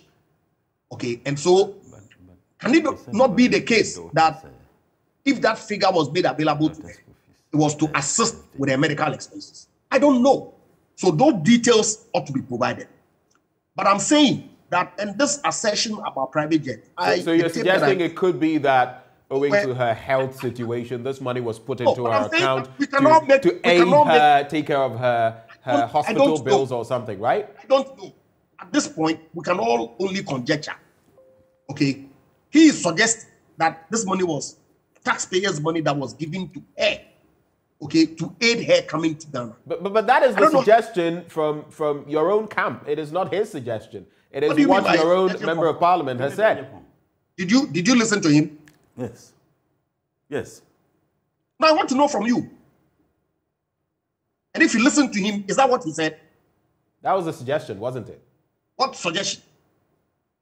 That's your understanding. What is your understanding? I don't know. I'm saying that it could be for whatever reason. And so it's important that that clarification is made. I don't have a problem people calling for a clarification of whether indeed it was even true that this money was given to her and for what purpose to be made public. I don't have any problems at all. Okay? But you cannot then extrapolate and suggest that this was given to her. I've seen people suggesting that she was bribed to come to Ghana. Ajua Safo came in December. We all saw her. She was my mate in law school, so I know her very well. She appeared. She appeared once for a crucial, vote, and that was it. We didn't see her again. But of course, the nature of the parliament that we have today, okay, requires that if one member is out of the jurisdiction, steps are taken to bring the person back in. Okay. That is the reality that we face as a country. Okay, so just to make the point, as far as you are concerned, in order not to drag those too much, an opposition that takes the view that government failure, not Ghanaians suffering, not Ghanaians benefiting from their government, will inure to their political advantage. Seriously. So whatever it is that it takes to disrupt the business of government, they will do. How is the opposition doing that? They are not. Andrew, let me just make this point. How is the opposition doing that, especially when they are not, urging or egging on Sarah Adwoa Safo to do what she's doing? You have already said that she has health issues she's dealing with. How can they be pushing that agenda? I'm not talking relative to Adwoa Safo. I'm talking of their posture in Parliament. All right. Unless, of course, you just came back into town and you are not aware of their posture in Parliament. But you are very much aware of their posture. Their posture is to frustrate government business because of the nature of the parliamentary arrangement. Wow. Right, but it would boil down to the same politics we played in the Fourth Republic. But a quick one, to enable them to participate in the decision making. Right, Andrew, a quick one. Yeah, sure. These moves and how the rampant, the scathing attacks on Sarah Adwoa Safo from the Member of Parliament for Masin Central and others within your caucus, some have taken exception to it and felt that, especially as a woman, you're not being fair to her. There are people who have had medical issues and dealt with them. In fact, the Member of Parliament for Ningo Prampram, Sam George, says the Lower West Akim lawmaker, Che Bafor, in 2019 went practically an entire year without being in Parliament. We have examples of the current Greater Accra Regional Minister and Member of Parliament for Ayawaso Central. We have that of Kennedy Ejapong himself, Asin Central Member of Parliament, who supposedly missed 18 sessions back-to-back in Parliament, and they didn't get any flack for it. I know the procedure and the processes to follow, but why is the case of Sarah Adwoa Safo different, and why are there moves to relieve her of her seat?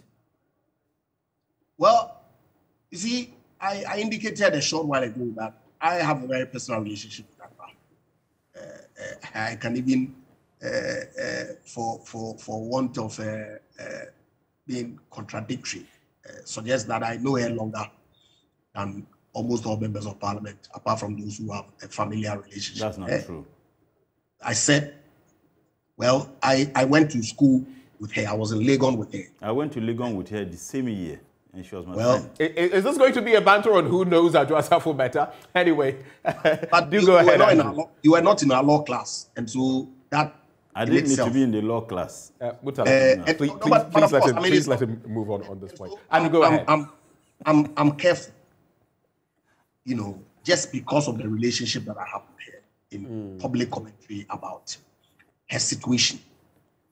Because last year, I was privy to public information that I'm sure all of us were, that she had been granted some extended medical leave. And she sought permission appropriately from Parliament.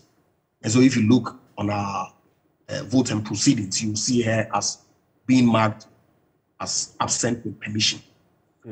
Unfortunately, when we came for the first meeting of the second session, which is this year, I've noticed that she's marked as absent, not absent with permission. But of course, the issues that have come up, obviously from Honorable Kennedy Japan and some other people, from where I sit, it's purely born out of frustration. Right. Because you know that Honorable Kennedy Japan has 2 children with Adwoa Safo. Yesterday, the clip that I listened to, he made assertions to that, confirmed and then proceeded to even suggest why people are accusing him and insulting him for having gone to support Adwoa Safo in the 2020 general elections, particularly at the primaries and also in the elections. And so there are some emotions that are at play. And I would only urge caution because, like I said, of course, if people who are closer to her know her situation, and if the allegations that we're hearing of some demands are true, then that would be unfortunate. Do you feel your friend Adwoa Safo is deliberately holding your party to ransom? Very briefly on that. What is your honest take? Be candid. Well, I think that if it is deliberate on her part, then it will be unfortunate. So you don't think it's deliberate? I don't know. Because like I said, I haven't spoken to her for the entirety of the period that, of course, when she came for the prior to, the meetings before Christmas break, I spoke to her, briefly. But post that, I haven't had any encounter or engagement with her at all. So I'm not in a position to confirm whether she is well. Finally, for now, for those party people, Kennedy Japan included, and others who have gone hard after her, even talking about the fact that she's dancing on TikTok, and I hear her account is back up on TikTok, and not coming to focus on parliamentary affairs. Do you feel your party has been fair to her? Well, of course. If people have, there are levels of information that people have. I do not have detailed information about what is going on in her private life. But if people have some information that makes them draw the conclusion that her actions are deliberate, she's doing this to exact some, if you like, demands from government, then I would conclude that that's very unfortunate, and I would urge her to reconsider her position and attend before Parliament to participate with the work of government. Thank you, Andrew. Let me come into the studio with Murtala. So your quick take on this matter, and again, walk us through the processes. If in Parliament we have to oust, so to speak, I'm choosing my words carefully. In Parliament, you may have different terminologies. Adwoa Safo and make her seat available for a by-election or stuff like that. But what is your quick take on this development? Frankly, the arrogance from these our friends is just telling. He turns around and he says that the NDC's agenda is to frustrate the people of this, frustrate the government. We are not concerned about the interests or the suffering of the people of this country. I think those points are made. No. We can quickly gloss over them. I won't gloss over them. Okay, then make the point brief. I won't gloss over them because he says that is the agenda of the NDC, a party I proudly belong. First and foremost, ISE has the same position the NDC has. Show me one single civil society organization that is not in support of the position of the NDC with regards to the e-levy. As a matter of fact, when we had the post-budget review, all the experts who were brought there, including Dr. Ali Nacha, they all raised issues with this e-levy. Joy FM, you conducted a survey. Over 90% of the people of this country says they're against the e-levy. It was a survey, I think, somewhere in the Ashanti region. Yes, so we can't say it is a national picture. But yes, I agree. Central University conducted a survey. Over 90% of the people of this country say they're against e-levy. The number of people who have poured on the street of Accra demonstrating against the e-levy, conveniently, it is the NDC. And what the NDC does is to frustrate government. I think some of those things are said tongue-in-cheek. So let's get to this. No, you see, we are communicating to people. People are watching us. Right. And that is the agenda. Anytime they want to run away from their own mess, they use the NDC as a reason. The people of this country are smarter than what my friend wants to do. So on Adwoa Safo. In the first place, you see, I listened to Canada, Japan, and I think Asasi Radio, I watch it on social media because I don't listen to that radio station anyway. And then when they asked him about whether the possibility of Adwoa Safo, seat being declared vacant, and that is if the MPP decides to sack Adwoa Safo from the party, they say, oh yeah, why not? I think we should need to get something very clear. If Adwoa Safo decides to leave NPP, her seat will automatically be declared vacant. Right. And there will be an automatic by-elections. But that decision has not been made. That is, if she decides as a person to leave NPP, we have examples. The likes of Professor Wayuseni, when he cross-carpeted from NDC to MPP, it was automatically yes, of course, there are procedures to follow, yes. But if the MPP sacks her, the seat will not be declared vacant. Someone would have to petition the Speaker. The Speaker will refer it to the Privileges Committee. If the Privileges Committee takes a decision, they will bring it to plenary. And plenary... As the full House. The full House. We must vote. And 2/3 of members must vote in support of a decision to declare that seat vacant. So basically, you're telling me that if they go down this road... We will not. They will lose one seat because you will definitely not add to the numbers for them to get 2/3. We won't do that. So Adwoa Safo will just be in Parliament. She may be sacked from the MPP. I'm saying that if that happens, and I've heard a lot of them, the General Secretary of the MPP, it's possible. Refer it to petition the Speaker. The Speaker refers it to the Privileges Committee. If the Privileges Committee decides that, yes, let's declare the seat vacant, that final decision must be done by the full House. And per the standing orders, and also even the Constitution, you need 2/3 to support that motion, that the seat be declared vacant. We will not support it.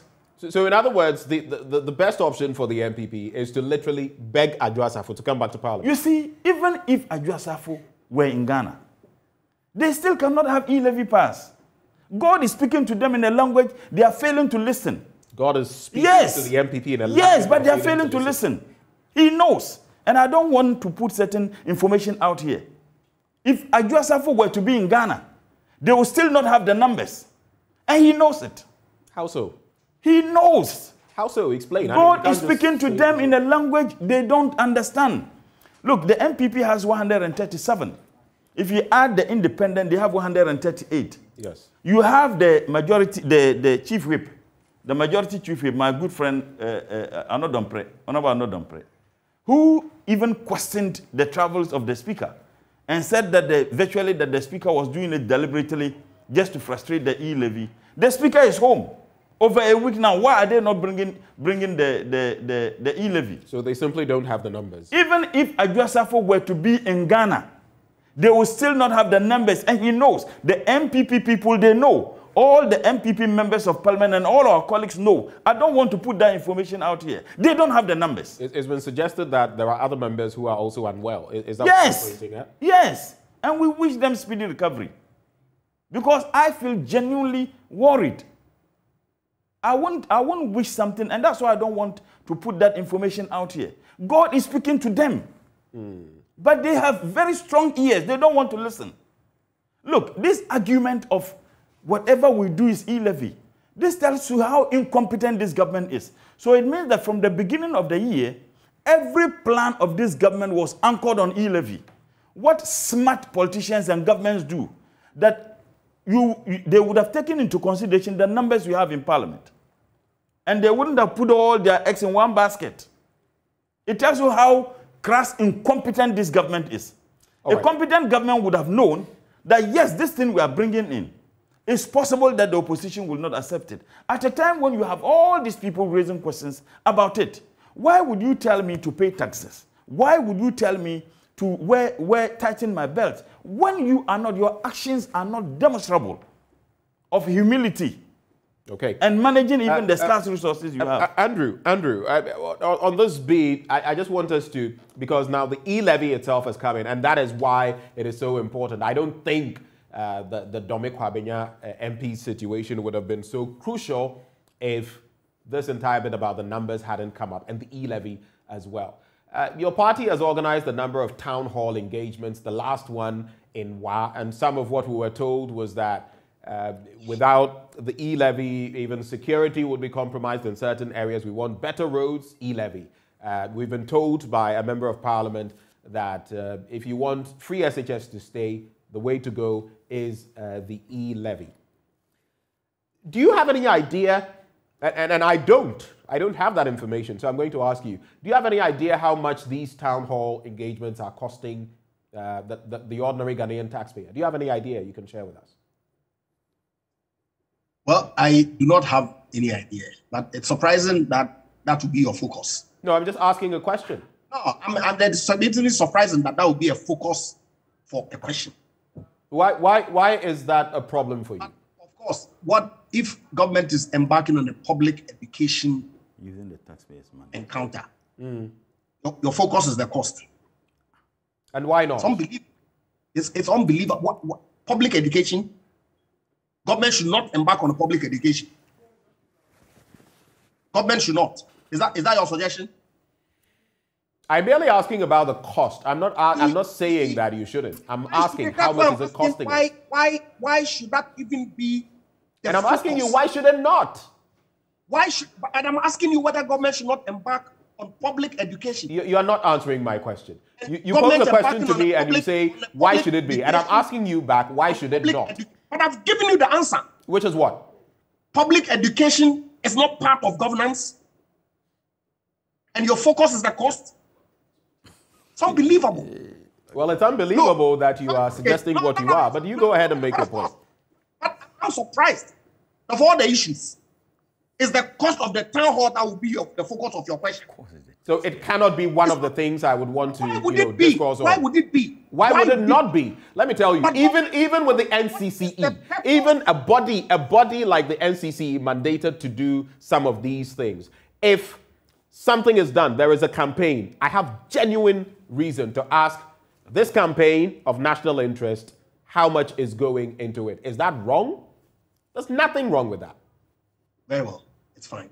Look, you see, I think that the issues regarding this e-levy is deliberately, and I say so without a doubt that my position is right, being skewed to make it fail. And when I say the NDC posturing, I owe no apologies whatsoever. Because the good people of this country have seen them. How can a political party that participated and approved the budget, that participated and approved the appropriations bill, that authorized government to go and expend, the expenditure includes the revenue from the e-levy that you have approved. And you turn around and say that I'm not approved the enabling legislation. Can you even imagine. What logic is this? But of course, you see, the talk about e-levy is going to solve everything. Is it even factual? Is it borne out by the documents that have been presented to Parliament? Is it borne out by the budget statement that was approved? Because the revenue from e-levy is less than 10%. But why is it important? But just to chip in, just to chip in, to be fair, Andrew, we've been told that, look, we have a projection of 100.5 billion. It's merely a projection.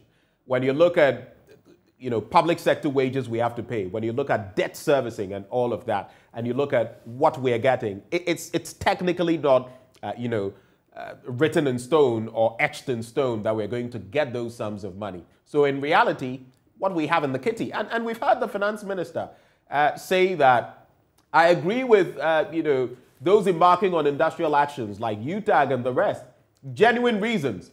But another reality is we don't have money in the coffers. He said it. I didn't say it. So, I mean. What has that got to do with what I was saying? It has everything to do with it. When you say that e-levy is only a fraction, and I agree, it's just 6-point-something% of the 100.5 billion. But the reality is, it has become crucial for you. Really, with all due respect, has no bearing whatsoever. Because I'm speaking to the problem that we find ourselves in. Which is what? When I hear Mutala use words like incompetent, it's baffling. Why? Look, why are we where we are? It's important. It's because of your mess. It's because, corruption, you can call it mess, but I do not think that it would be responsible, it would have been responsible on the part of this government not to pay all the contractual obligations for the power sector contracts that we signed. ESLA. Okay. ESLA, look at the documents. Oh, ESLA. ESLA was intended to pay energy sector debt past. And what happened? You added excess power that has not been used. That is not true. Okay. So a quick one. A quick one. Please, you took my time, and you're not going to allow me to even make. You can take 2 minutes of my time. Give him 2 minutes of my time. Okay, so Mutala will not come in. Mutala will not come in on this point. I'm giving you an extra minute. Go ahead. 1 minute. I'm coordinating this. 1 minute. Make your point. It would have been irresponsible on the part of government not to pay those bills. It would have been irresponsible on the part of government to allow the banks that were suffering to collapse without remedy for the depositors. All those sums of monies were cost to the state. Now you already have a budget cycle that is laced with so much rigidities that only 3 line items take practically all your tax revenue plus some. And so all those expenditures that you incur, it's all debt that you contract. Now, 2020 comes and COVID compounds the problems that were already in place. Recall that because these expenditure items were not regular budgetary expenditure cycles, that was why government took them out and did the below-the-line reporting in the same document that they accused government of hiding figures, in a document that was presented in Parliament. Okay. And so we are where we are. Question is this, that what is the way out? Do we stay in there and borrow more to fund the expenditure that our revenue is unable to meet? Or we need to find new revenue handles, reduce the debt, and make sure that we bring our economy into some... Andrew, the 1 minute, 2 minutes I gave you we're drawing curtains on the conversation, and I just need you to do this in 30 seconds for me. We have to wrap on the conversation. I know I'll be fair to you because you gave out some of your time. But a quick one, Andrew. Yesterday I was engaging former Deputy Information Minister Felix Kwakye-Ofosu, and Famous Smith sends a message on Facebook that reminds me of something he said. He says, "You cannot live a champagne life on an akpeteshi budget," suggesting that is what your administration is doing. In some 10 seconds, can you react to that? What does that mean to say you cannot? He is basically saying you are not cutting your coat according to the size of cloth you have. You cannot live a champagne life on an akpeteshi budget. Before, and these are matters that are really unnecessary in putting out in the public domain. But before my political career, I flew first class with the president. The people of this country. Please let him make his point. You see, that's why I said, you see, look, yesterday, Excellency the President went to Niamey and Abuja on the Falcon because it's a short-haul flight. But if he has to do long haul and he has to charter a plane, why not? Okay. Andrew, thank you. People think that we'd have to pause it there. Thank you. I think your point is I'll give you one example. I'll give you one example. The vice president, I traveled with him to Guyana. It is a 7-hour flight, essentially from here, direct to Guyana. We spent almost 23 hours transiting through New York and Miami. Is that how we expect our executive time to be spent at airports? All right, thank you. Murtala, 1 minute. I beg of you, well, 1 minute, and let's wrap this conversation. During the e-levy debate in Parliament, the same presidential jet they are claiming cannot go a long haul. They used it to Germany to pick an MPP MP. An MPP MP was flown from Germany with the presidential jet just to come and vote in support of. Which member of parliament? Well, I will tell you. And again, so tell me. No. I mean, you can't just put it out there without. I'm saying an MPP MP. I mean, I'm not under any compulsion, but I can tell you, you can easily find the itinerary. At that time, the presidential jet flew to Germany to do what? But the point I'm making is that, listen, when you ask him of the cost, I was shocked he's saying that what relevance has that got to do with what? Just make your point. No, I'm saying that, the moment a bill is brought to Parliament, and Mr. Speaker receives it, refers it to the appropriate committee, it becomes a document of Parliament. No amount of town hall meetings can change anything in the bill, except what members of Parliament want. So that cost of traveling from one city to another is causing financial loss to the state. Okay. Because that bill ceases to be a document of the executive. It ceases.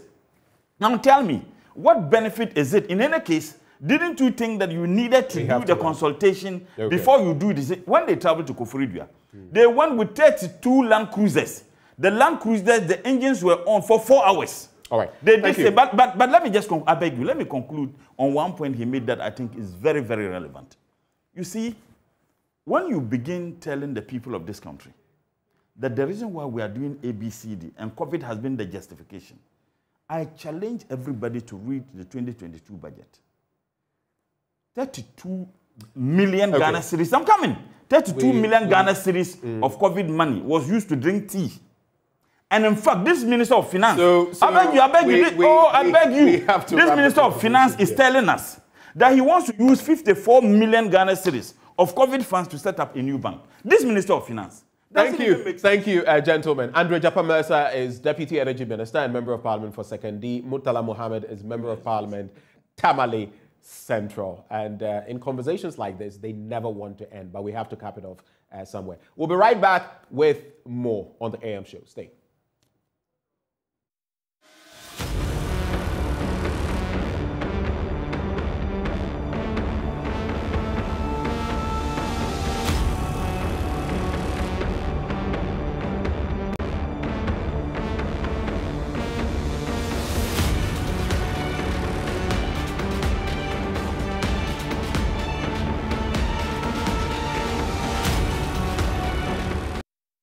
Thank you for staying with us. From all that banter, we go on to talk about something legally speaking, and it has to do with the Law Challenge Ghana, and that is for the year 2022. Joining us in the studio, Reverend Moses Ansabano Ankra. He is project consultant for the Law Challenge Ghana. Good morning, sir.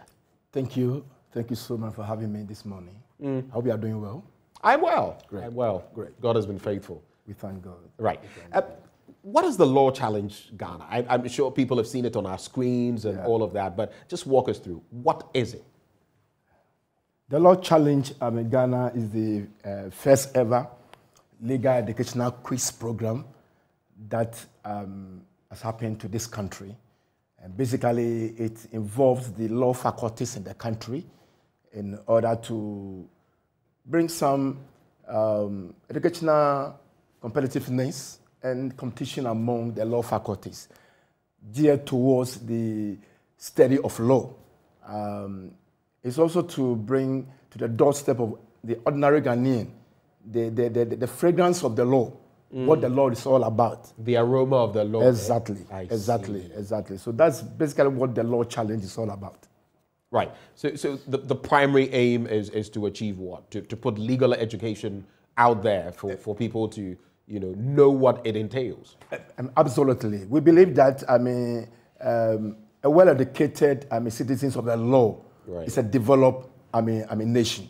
If people know what the law is, infringing and breaking of the law will be minimized. We believe that the law is not confined to some particular people, but the law is part of life. Right. Creation up to today is full of laws. And for that matter, law must be something that everybody must yearn to know and to get themselves involved in. Right. So you've had some, of these challenges already. The last time I think it was the University of Ghana. Yes, please. Law school that took it. And this year, here we are again. Is the format going to remain the same? What is the format and what can we expect in the contest this year? Basically, I think 2019, the mid-edition came on, but because of the COVID, we couldn't hold the 2020 edition. So 2021 edition also came on. So the format is the same. We are going to have a quiz for the preliminaries. Then we'll go to the we'll go to the quarterfinals, then semi-finals, then finals. But this time, the finals is going to involve a moot court session. Right. There's a scenario of a COVID-related issue. Interspersed with insurance, and the vehicle was involved in an accident whilst a COVID patient was being sent to the hospital, and there was an accident. And the court, one of the victims actually took, the case to court, and the court, adjudicated on the matter, and not satisfied, it went to appeal. So basically, that's a scenario of the moot court that will be. Sounds rather interesting. It's something that people will be yearning to, look at. I believe that that's why the insurance companies, because this is the vehicle that has been insured, and at that time it was during the lockdown. So the question is that what was the car doing out there? But a life was at stake. So how do the law see such a scenario, such a situation? So such interesting dynamics will play out in the challenge. And yes, I know it's an 11-week, in terms of airing, yes, 11-week period. 11-week period. JoyNews from between February and May. Yeah, so how many episodes then are we looking? We have 11 episodes. 11 of them. 11 episodes, right. Yeah, starting from 27th of this month, Sunday at 2 p.m. every Sunday evening. Just relax in the comfort of your home and on your phone or your laptop or iPad, and just watch the fragrance of the law. Enjoy it. I believe that you. How many faculties are involved in this challenge? This competition, we have 10 faculties. 10 of them. 10 of them. 10 of them, including all the major or the old faculties in the country. And what areas of law will be touched on in the contest? Yeah, basically, first and foremost, we are looking at the Ghana constitutional law. Okay. Yeah, which is very important. It's the supreme law of the land, and fundamental people must be acquainted themselves with the law. We have the criminal law of Ghana. We have the law of contract. I was waiting for you to mention. That's right. There's no way you can run. It's very important. We enter into contract almost every day, and so we'll be dealing with the law of contract. The law of tort will be coming in. The law of immovable property, which we call the land law, and which has now taken on different dimensions. That's right. So we'll be dealing with the immovable property. We'll be doing with Ghana legal systems and methods. As well. So basically, Ghana legal system. Yes. Okay. Yeah. Right. What is the legal system structure like in Ghana? From the Apex Court, where are you going? And from which, this stage, where can you go? Do you have any opportunity to go to the next level? And what are the dynamics involved? Now, what prizes are at stake? Basically, we are looking at the winner take a very handsome cash prize. Tell me about it. Then a trophy, and the faculty, or the law student union. Every faculty has a law student union. So we are giving a complete laptop for the use of the Law Students Union so that subsequent competitions, the competitors will have something to work on or to prepare for themselves. So that goes for the winner. The second winner also have a cash prize with some trophies. The second winner have the same thing. Then we have some product from the sponsors. Coming on board, and those who excel, we have a law firm who are ready to give them opportunity as internship students to come and study whilst they are pursuing their academic work in the faculties. Now that you mention sponsors, are there any acknowledgements you have in that regard? Yes, please. We are so glad to, since 2019, Go Ghana Limited have been on board. They have been so tremendous. We have Sun Lodge Hotel coming over, hosting the entire contestants throughout the period of the challenge. We have InvestI Capital and investment fund managers. We also have Business 24. We also have Get Transport Company Limited, who are always they transport or they basically involved of conveying our contestants to the venue and back to their hotel. So these are some of the sponsors that we have now. And I'm sure you're looking for more groups and bodies to aid this wonderful cause. Yes, definitely. We want to, once we have these sponsors who have been faithful to us, we think that we need more sponsors. The law must go to the creek and crowning of the nation. People must hear about it, and we need support. The student needs support. The issue, the days when every year there's an exam failure and whatever, we want to. That's the essence of the law challenge. We want to make sure that the issue about the traditional issue about people going to write exams and failing because they want to enter the law school will be the thing of the past. So it's a resource to every law student, every LLB holder waiting to enter the law school. This is a resource tool for you to prepare you for the entrance exams. Okay. And so, of course, all Ghanaians, you're reaching out to all Ghanaians, but of course, you're also focusing on those who are likely going to sit the next exam for the law school and all of that. You have to be glued to your television sets and watch the Law Challenge 2022. Final words? We want to say thank you to each and every one, especially multimedia, for their support so far, and we are hoping that this year is going to be a super bank. Please tune in every Sunday at 2 p.m. on JoyNews TV channel, and your host is Samson Ladi Anyenene. He will be there. Samson and how he handles his things. He's the quiz host. We want to assure you that you will never regret watching the Law Challenge on JoyNews. Right, thank you so much for joining us. Thank you. And we wish you the very best. We will be watching. That's great. And you never regret. The feedback will be positive. Reverend Moses Ansabano Ankra, Project Consultant, the Law Challenge Ghana. Don't miss it as it starts this February. We'll be right back.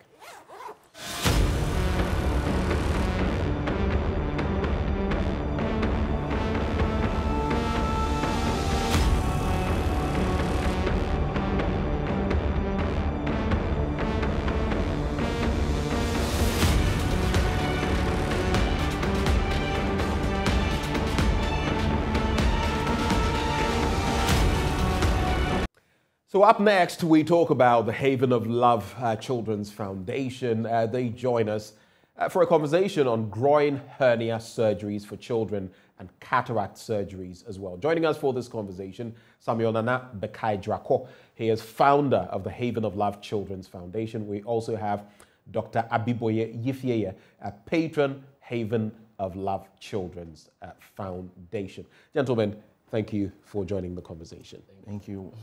All right. Tell us a bit about Haven of Love. How did it start? Okay, first of all, I want to say good morning to our cherished viewers and to Multimedia for giving us the opportunity to come on this big platform.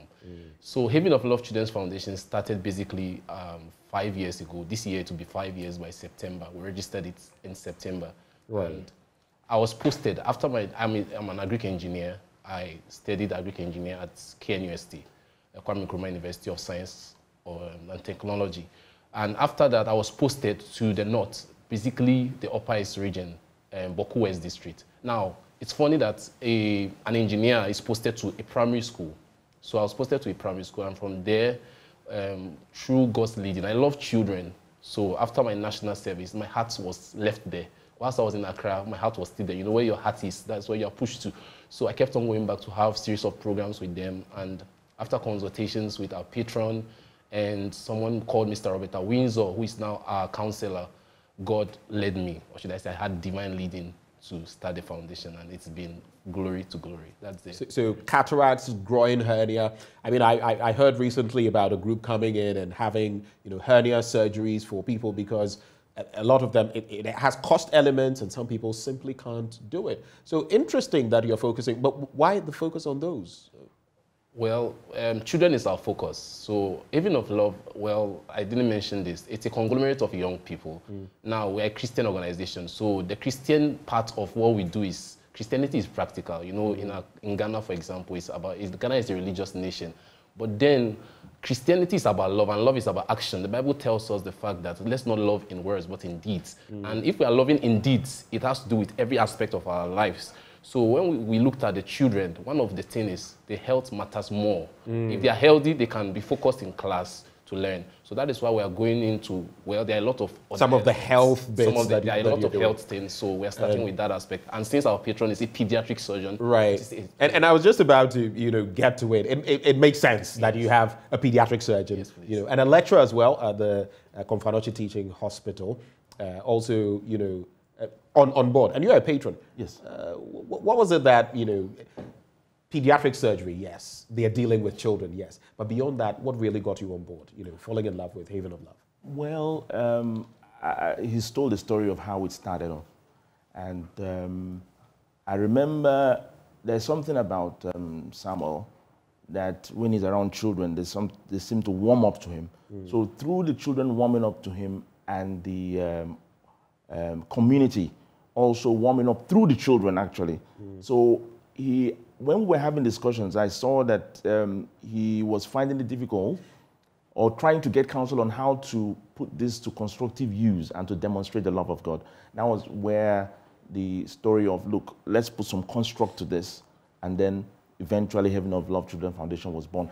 And he's been like a son to me. So that's how come I've been on board right from the conception. Okay. Tell us about this health initiative. I mean, that you've embarked on. As a pediatric surgeon, I'm sure you have more insight into it that practically you can share with us. Right. So generally speaking, hernia surgeries, both in adults and children, is well known across Ghana, and that lots of people have problems with hernias. But the statistics have shown that the unmet needs in terms of those who require surgeries and are not getting them, that there's a gap to be met.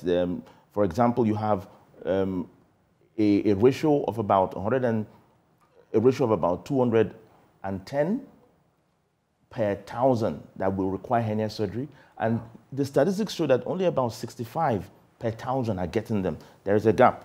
And many of these surgeries also take place in district hospitals, and usually also there is a gap in the need in the specialty of the individual doing those surgeries. Right. So it is that gap that we are meeting. And so in that community, one of the problems they have is the groin surgeries, hernia surgeries, including groin, but they also have some other hernias we probably would attend to as well. But so it is this that this is the insight that got me on board. That is the need This is the you're need going to that we're address. going So to provide. tell us a bit more briefly about this latest enterprise and what you're going to be doing there, following from what Doc is. Okay, what Doctor is saying, so like it's factual, you get it, empirically.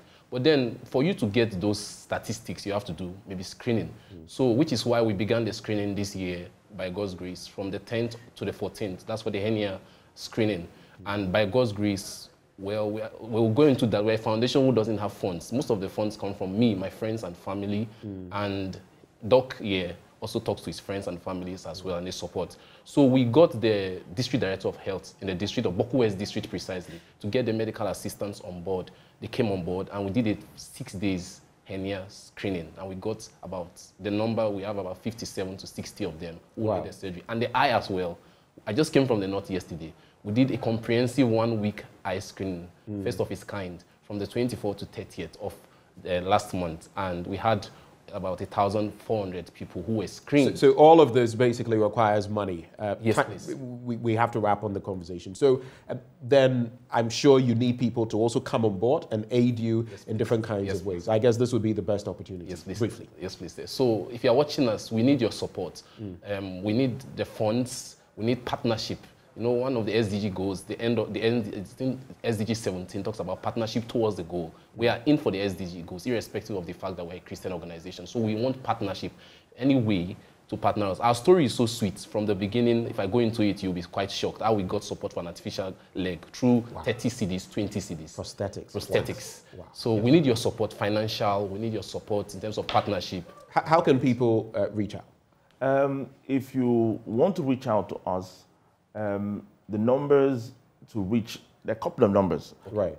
Can they find you on social media? Yes, we're on social media. Please, on YouTube. Are you on Facebook? Yes, we're on Facebook. We're on Instagram. So they just have to search for Haven of Love Children's Foundation. Right. So not heaven. Haven. Haven. Haven of Love. Go check them out on social media. Yes, please. Reach out to them, and we have love. So let us show the love. Doc, thank you so much. Dr. Ifie, thank you for joining us. Samuel, thank you for joining us as well. And keep loving. Actually, our slogan is loving the treasured. Loving the treasured. Every human being is a treasure to God. So you love them because they are treasures, like you love gold, like you love your wife.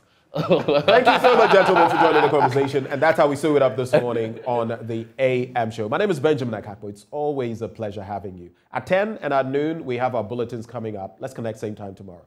Good day.